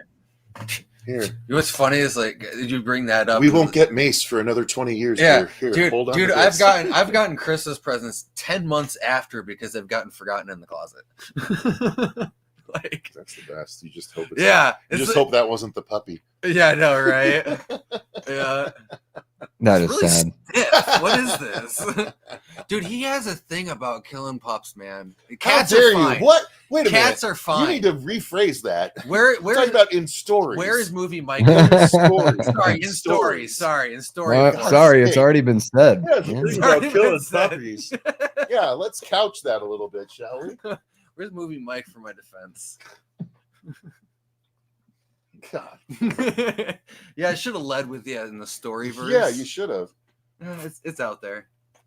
He loves fictional tales of puppies getting murdered. Quite fancies them, yes. Yeah, the mom is so weird. The parents, I mean, yeah, they really do wear that burden in this franchise, and a lot of them have addiction problems. Yeah. And there's a lot of dirty walls, especially in the later movies. It's just a thing. Cody, did you get to watch it? Did you see all the special features? Because we loaded up our VHS with 80 minutes of special features. After the credits, right? Yeah. No, right midway through. Yeah, we stopped the movie. Yeah, we did an intermission. All the special features, and then we go back to it. It opens it up. All right, guys, before we get to the movie, here's 80 minutes of special features. Including the discussion of the movie. Yeah.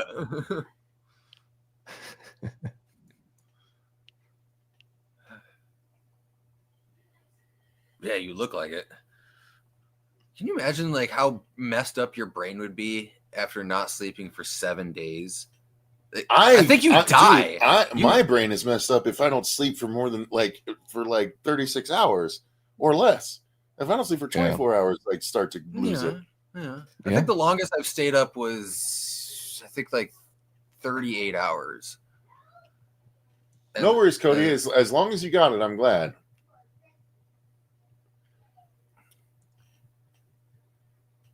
Fair. Well, hopefully the road is treating you well, Cody. Indeed. Yeah. Don't forget those way stations.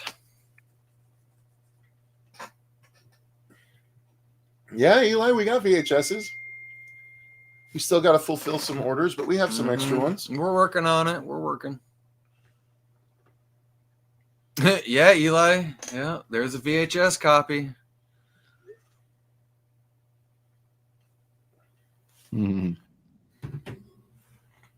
Yeah, it's tough. One night without sleep. I don't know. To me, it just feels like you're on hallucinogens. It's not good. No, literally, yeah. I can't do it. Yeah. I did it once, like mixing a record. I've done it a couple times, like stayed up all night and then maybe slept a couple hours, like in the afternoon.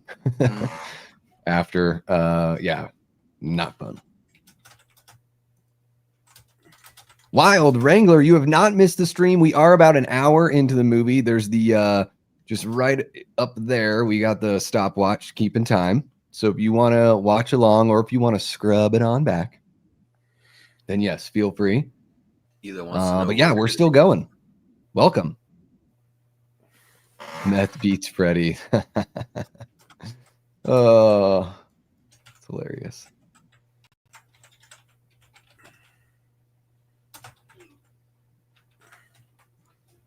All right. There we go. Oh, Tyler's gonna get his damaged Rex. Oh, okay, cool. Some pizzas. Pizza actually sounds pretty good. Eli, what you can get a VHS where through your guys's So Cecil put it in the comments, Eli. Yeah. Or email him at the horror show 666 at Yahoo, and then we'll get you out of VHS and everything. Yeah, we can figure that out. Yeah, we'll get you, dude. Oh, cool. Yeah.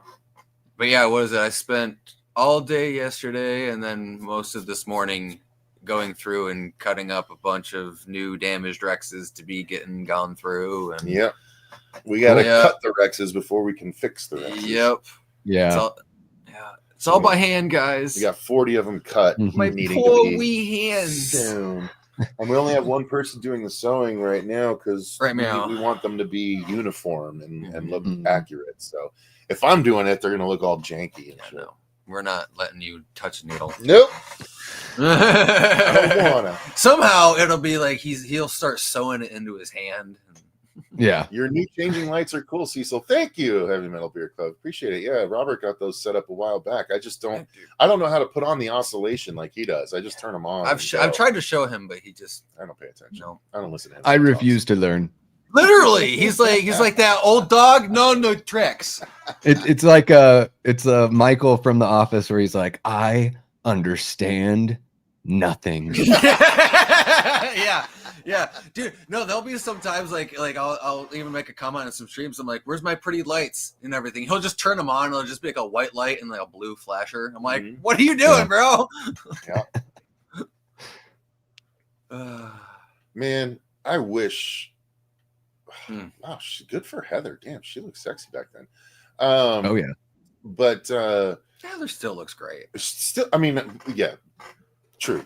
Forgive me. But I forgot what I was saying before I noticed her body. Her back just totally threw me off. It did. It totally did. What was I saying? I don't remember. You guys clearly weren't listening to me either. We all got distracted by the back. We're all distracted by the little mole on Nancy's back. Well, I didn't notice a mole. Look at you. Were you going to say something that had anything to do with Glenn's iconic death that Slasher Fred brought up here? Oh, well, I can say that I wish, I think where I was going was I wish that my script would be made because there's little nods to everything, including that. Yeah. And it would be so fun to be able to see happen. And honestly, how they shot this scene, it's at least Glenn's death aspect. It's that mix of just a quick little, your camera angle, but also your set and how they shot it. Again, it was all done upside down, and instead of to get that spraying effect, they just literally poured it down through and shot it like that, and then reversed the image. There's just those nice little simple aspects, and you got obviously the Tina wall thing, with the rotating room, which it's the same room, right? They just found another way to use it. Kind of. Well, no, I think that was. I think it's the same room. Was it? It was either that or like the set shot partly for the bed. I think was like a miniature that they flipped or something like that. Oh, okay. I always figured it was the same room, and they just redressed it to be. Glenn's. It was. I don't believe it was. But even like the redo of the rotating room for the kill in New Nightmare, those simple little practical effects that they do sell it. Man, in the 80s, like 70-year-olds had kids in high school. Yeah, parents are so old. Or I bet that guy's like 38 though. Oh, but he's probably like you guys were saying. Yeah, he's like 43. Like people just looked older. Yeah.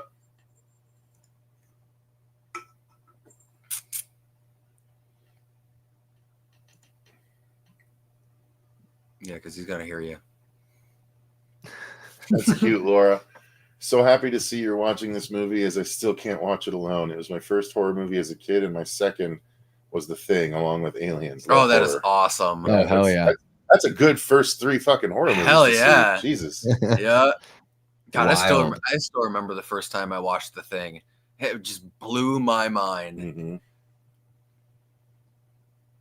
Yeah, See, the and thing yeah. is that. Oh, sorry, go ahead, Davey. Oh, I don't think yeah, that's one of those movies. I probably watched it right around the time I saw the first Alien film. My brother showed me that one, but yeah, I was like 13 or something, 12 or 13. Yeah, I definitely saw. I want to say I saw The Thing before I saw any of the Alien films. The Thing is just such a work of art. It Oh, it still is. holds up Oh, absolutely. entirely. You know, like the stop motion stuff, yeah, you might say is a little questionable, but it's still so good. Yeah, I mean, I think it's arguably, you know, John Carpenter's best film, probably his best Oh, film. absolutely, yeah. And then don't get me wrong, obviously, you know, like all the you know the both escape movies were great. Mm-hmm.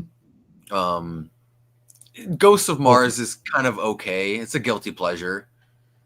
It's not the greatest, but man, that score though is sick. Yeah, I've never seen Ghost of Mars. It was decent. It was that was supposed fun. It was supposed to be the third escape film, but Russell Crowe was doing, I believe it was 3,000 Miles to Graceland at the time, which is a great movie. Oh, great movie. But so they rewrote it and everything to what we have now. Wait, you mean Kurt Russell, not Russell Crowe? Jesus Christ, Russell Crowe. Yeah, Kurt Russell. I was like, Russell Crowe. I heard Russell and I didn't hear any other warning bells, so I just let it go. Yeah. Yeah, this is one of the most classic kills. Mm-hmm. I mean, it's so good. And honestly, thinking about it, I haven't gone back and rewatched the first Elm Street in really? Probably a good 10, 11 years. It's classic. It's quality. Like I've watched 2, 3. That's so cool. And 7 the most. See, and this is just another use of the rotating room. They used it so awesome. And it's just that drop down shot, and then they just reversed it. It's just so effective.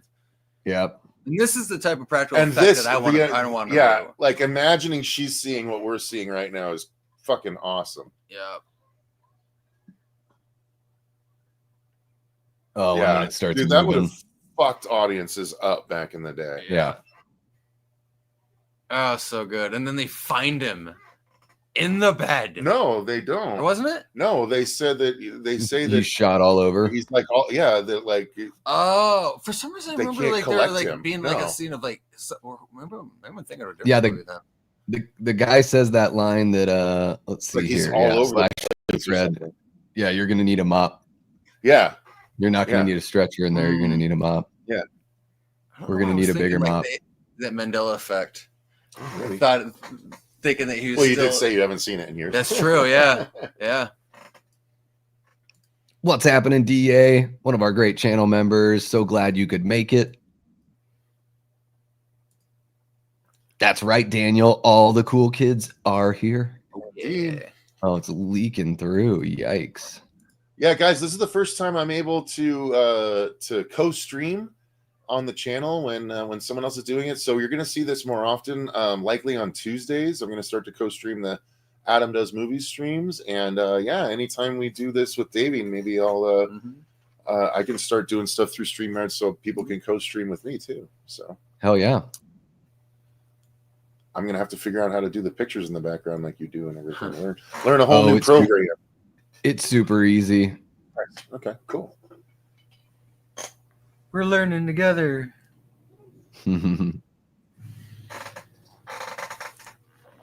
Listen, Daddy, I'm tired as shit. Just do what I want you to do. Right. There's a Nightmare on Elm Street Bollywood movie from 1994. Yeah, so Slasher Fred, if you haven't seen, a very worthwhile YouTube video to look up is all the Nightmare on Elm Street knockoffs. I just watched it the other day. It's like an hour and a half long, and it goes through all the different Nightmare on Elm Street knockoffs, including that one. And like, there's some crazy shit that people did out there, and I was like, I had no clue. Yeah. So yeah, they do cover that, and so if you haven't watched that video, go watch that YouTube video because it's awesome. Was that the one from Marvelous Videos? I don't know. Okay.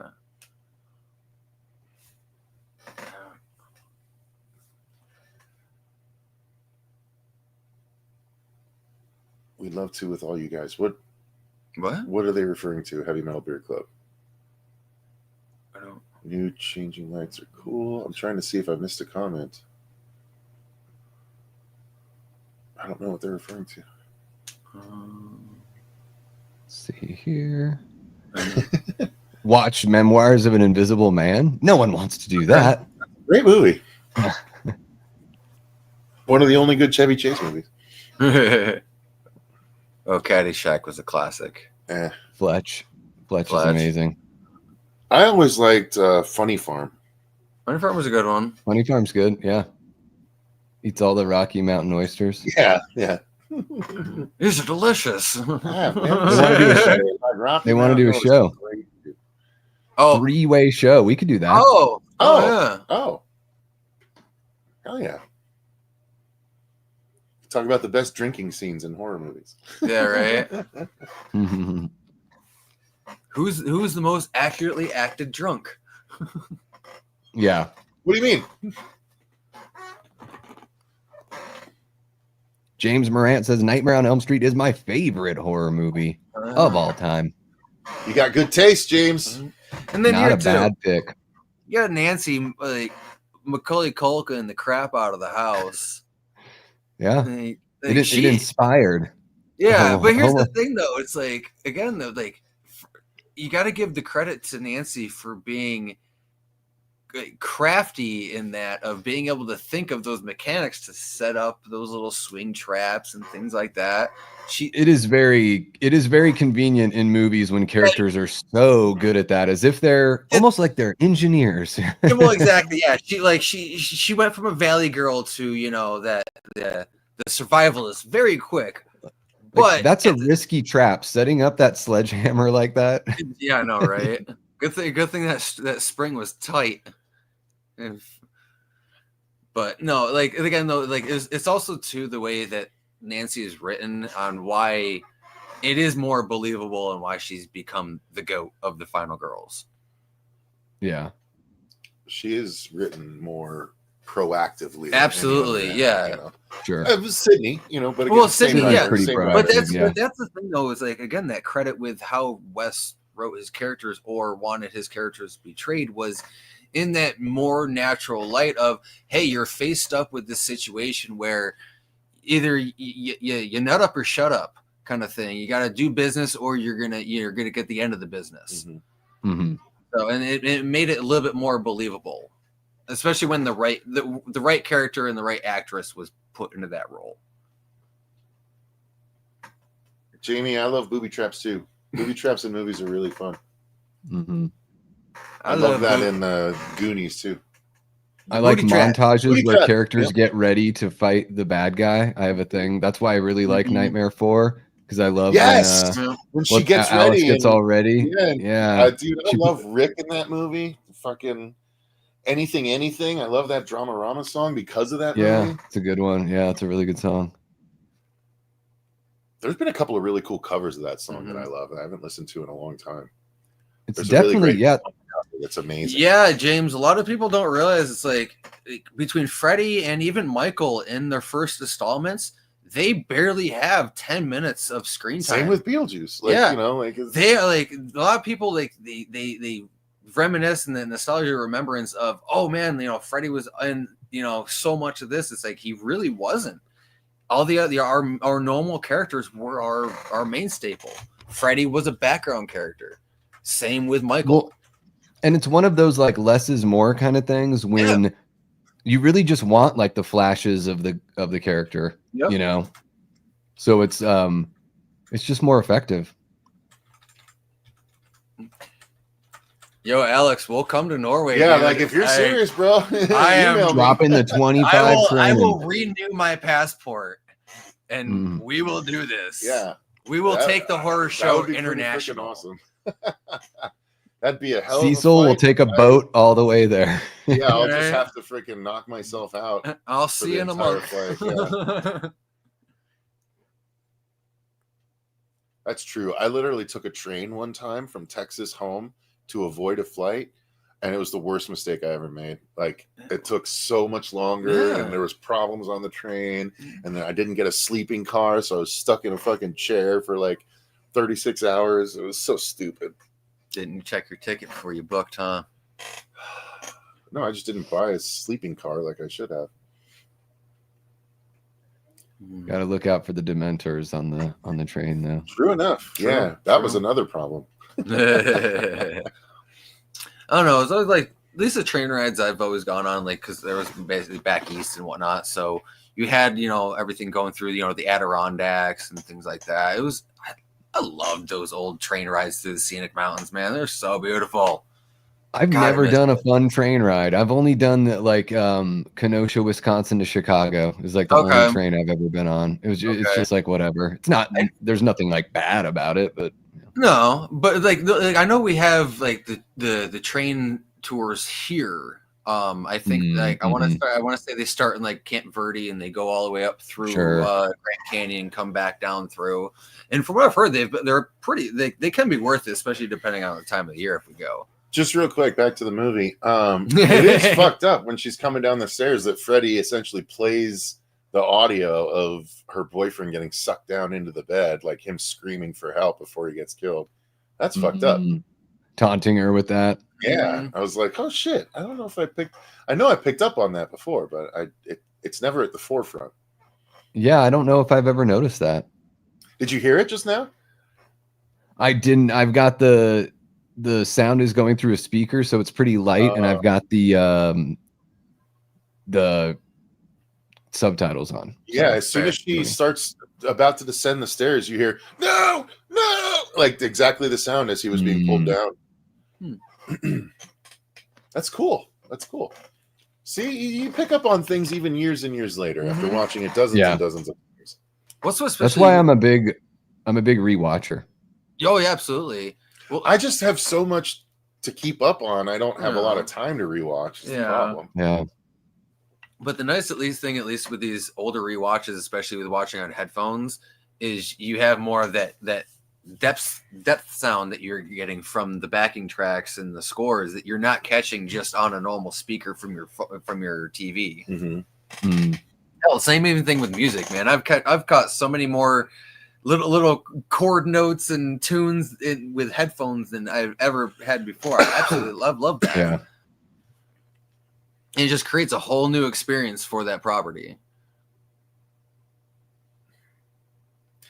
Now that I think about it, we might need to vet Alex a little bit. We don't want to be invited out to Norway to be killed.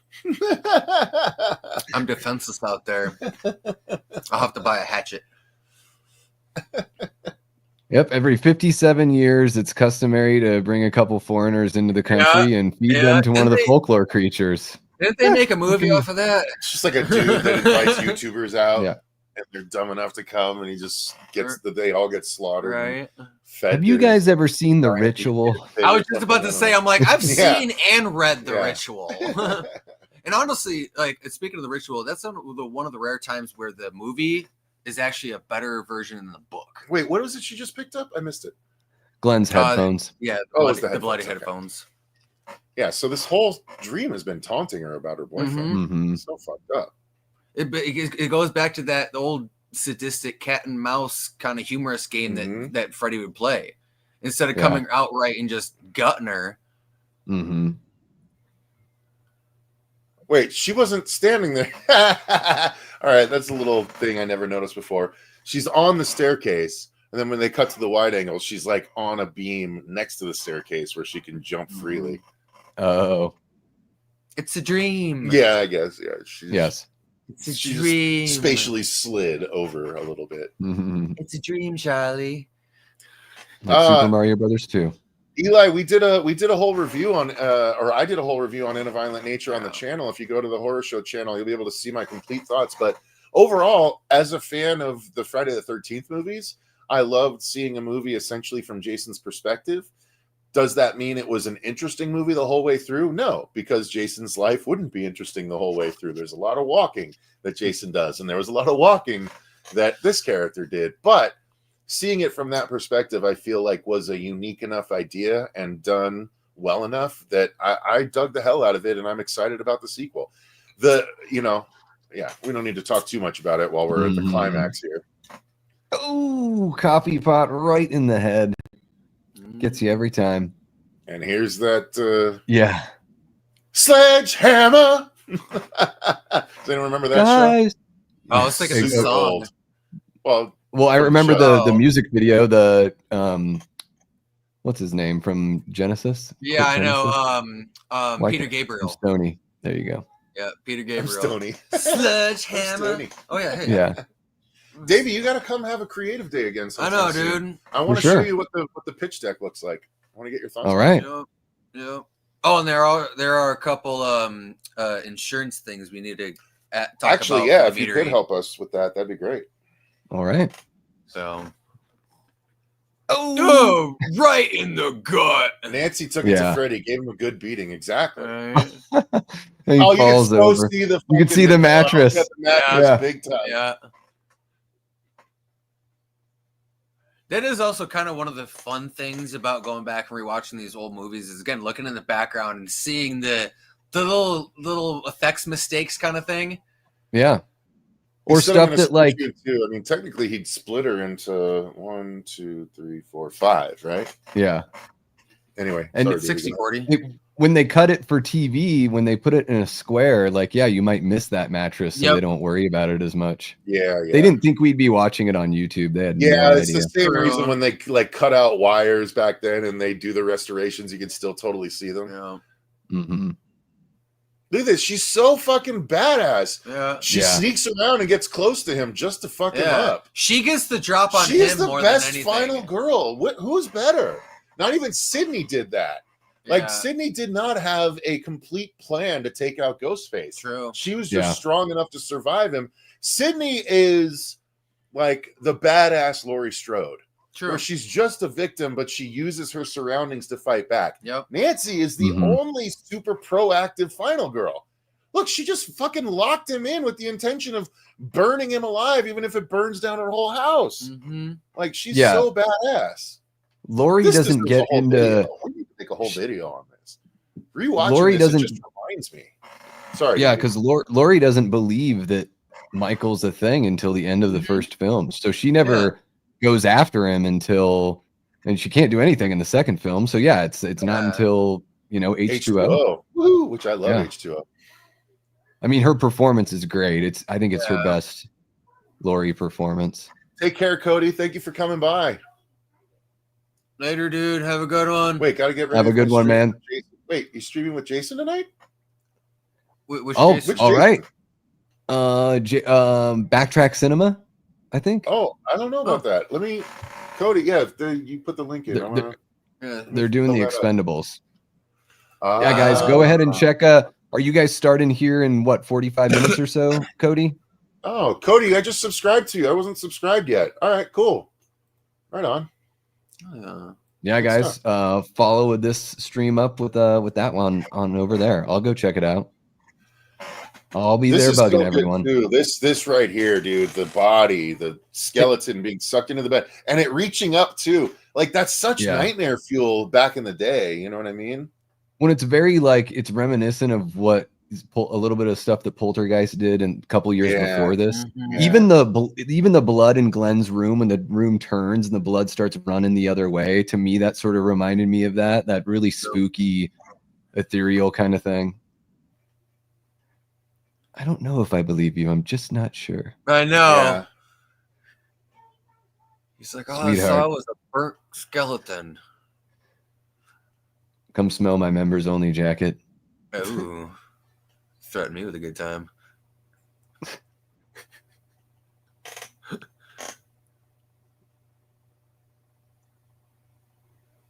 We'll see you out there on the stream there, Cody.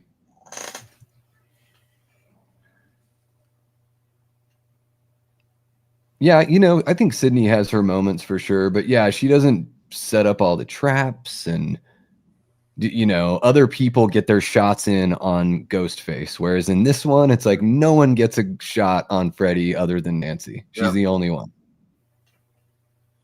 Wild Wrangler, Nightmare on Elm Street 2 is probably, underrated still, but it's definitely gotten a lot more people to like it over the years. Yeah. I think a lot of people put it as their second favorite. I even know a couple people that say it's the best one in the franchise. No. Yeah, see, she's calling him Freddy in this one. Okay. And he is looking like freakier and freakier. Yeah. Like he looks scarier right now than he has the entire movie. Yep.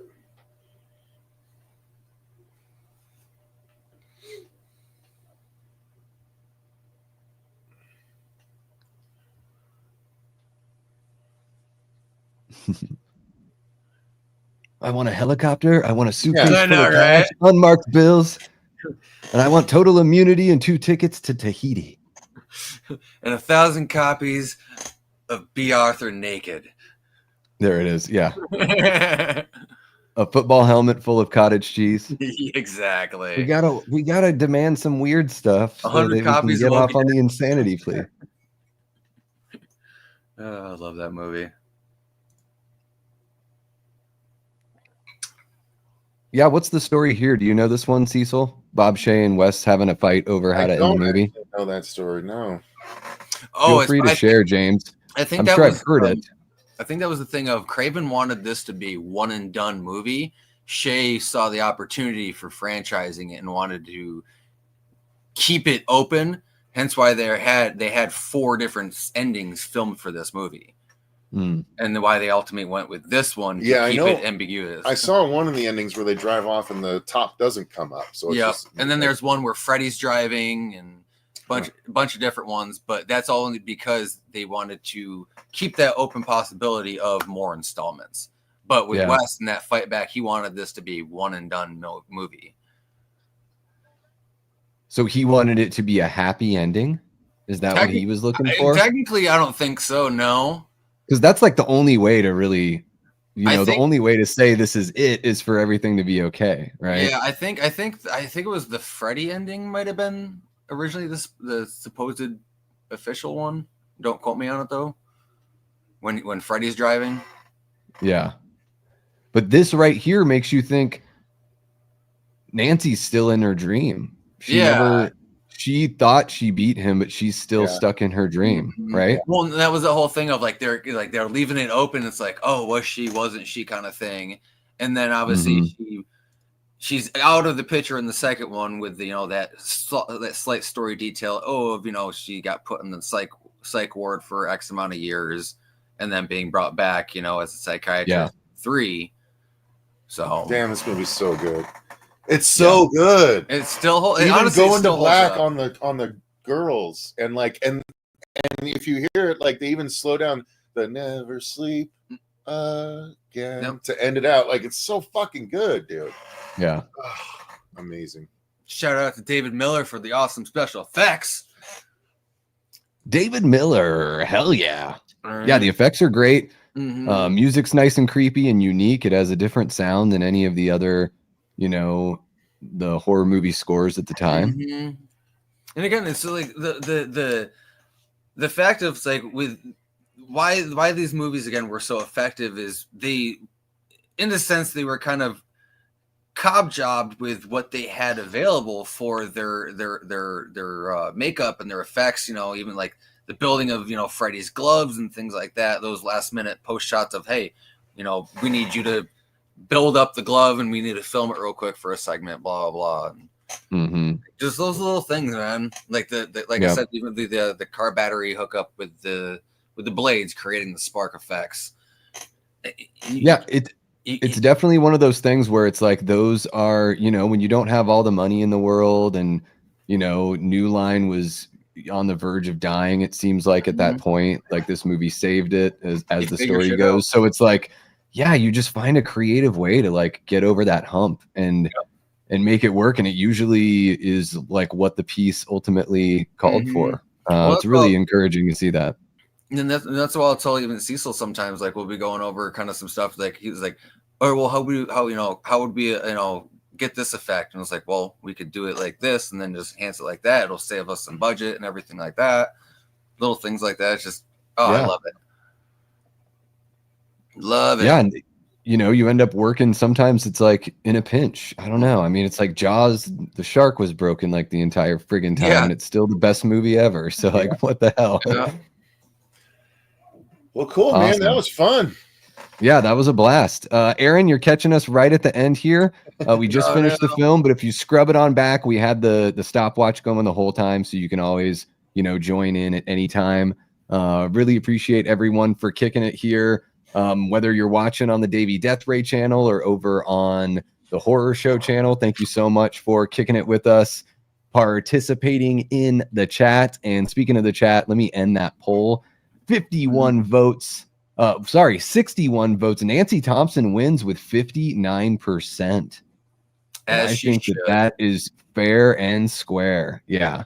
No. Especially after watching that display that we just Mhm. enjoyed. And even Absolutely. like, was it like Laura said, you know, it's like Freddy's a demon. Yeah, Sydney wouldn't last 2 minutes, nor would Lori. Like, Yeah. Lori in general, she between Ghostface and Freddy, Lori would be probably the first one out. Yeah, I think, you know, I think the only one, and I always forget, and I don't know why, probably because the film has like total sci-fi tinge, but like Ripley from Alien and Aliens is a really good final girl. Yeah, Like, no, she is. and that's she's another- very not only was she proactive, but she was the one where it was literally her job to make sure that they followed protocol on that damn ship, and everyone was like, no, yeah, we're just gonna do it. And I guess it doesn't even matter because you know, Ash was going to make it happen regardless. Like, True. It seems to me that the whole point of having Ash on that ship was because it was the first time Duder had ever worked with him, Dallas had ever worked with him. So it seems like the whole point is to make sure that that damn face hugger got on somebody. Yep. You know. But yeah, Ripley could, you know, I think Ripley and Nancy fighting Freddy would be a joke. Freddy would be toasted in like 2 seconds. Oh, yeah. Oh, But hell yeah, that was a lot of fun hanging out with you guys. What do you guys have coming up on the channel immediately that you can let everyone know about who's watching it over in Davey Death Ray land? Yeah, we have to record we're going to record a trailer reaction roundup tonight. We have 30 trailers to react to. So holy crap. Yeah, it's going to be an extensive one. So that'll go up on the channel tomorrow. I think I've got a Y2K screening next week or the week after. Cool. I was hoping you'd go with me to that. Which one was that again? That's the young. We have a trailer to watch tomorrow, or tonight, so you'll see. Okay. Refresh, you can tell me. That. Okay, I know but it's got Fire Fist from Deadpool 2 in it. Oh, I'm pretty sure I know which one you're talking about now. Yes. But it's basically what if everything did go wrong when everything turned Y2K. Yeah, I do remember that one now. It seems so fun. Yeah. Oh no, yeah, it's like Maximum Overdrive where the machines come alive and stuff. Yeah. So yeah, we're gonna be watching that and doing a review soon. I am gonna be doing a dual review of the Hills Have Eyes remake and the sequel to that. And then the biggest thing is we started a Horror Show Shorts channel. Yep. So if you're interested in short form content, we've got a bunch of stuff up already, and then I've got basically episodes for the next 3 months already lined up, including horror comic book coverage, where if you didn't know that Freddy had comic books, if you didn't know that Jason had comic books, Michael Myers had comic books, Chucky, Victor Crowley, like I cover any horror comic or any horror movie that's put into comic form, and most of them are sequels. Like there's a Final Destination comic book. There's a Silent Night, Deadly Night sequel comic book. There's a My Bloody Valentine sequel comic book. So all of those things are going to be covered on the shorts. They already are covered on my Horror Show TikTok or Horror Show Cecil TikTok. But if you want to stay on YouTube, check out the Horror Show Shorts channel. Hell yeah. Awesome. Well, thank you guys so much for jumping in on this one. As far as I go, I think I've got going to be doing a Tales from the Crypt watch along with the channel members tomorrow. So all channel members out there, I still have to get the link up. I was just busy getting ready for this one, but we'll do that tomorrow. And yeah, just really want to thank everyone who tuned in, all the subscribers, of course, all the Patreon members and channel members. Alex for donating all of those amazing super chats. Thank you so much. And Coy for gifting a membership. I don't want to forget about that one. Really pumped that you guys were able to do this with me. It's a lot more fun watching a movie with friends than it is just watching it by myself. So Well, thanks for the invite. Yeah, dude, this was oh fun. yeah. It was nice going back and rewatching this because, like I said, it's probably been a good 10, 12 years since I've rewatched the original Elm Street. Yeah, so, yeah. it was nice. it is a classic and a movie that I usually watch, probably a couple times a year. Fair. This first one. Yeah, I really dig it. And yeah, this was great to celebrate, the 40th anniversary of the film. So, give it some love. Hopefully, we'll get back to a point where Freddy comes back into our lives on the big screen. And until then, we've got Dylan's New Nightmare to watch and Dylan's New Nightmare 2 to support once they're in that stage of production. So yeah, guys, I've been Davey Death Ray. That's been Cecil Laird and Robert the Wolfman. If you're watching over here, links in the description below to sub to their channel and all that good stuff. Yeah, guys, this has been an absolute blast. Let me just get the outro video already. Okay, I'm all ready. All right, well, guys, until next time, I've been and will continue being Davey Death Ray. And stay scared. You're supposed to do the stay scared with me. I don't know what we're doing. We say remember first. That's our trigger. Remember. Okay, okay, here we go. Zip, zip, zip, zip. We're rewinding on that. Until then, I've been and will continue being Davey Death Ray. And remember, stay scared. Scared.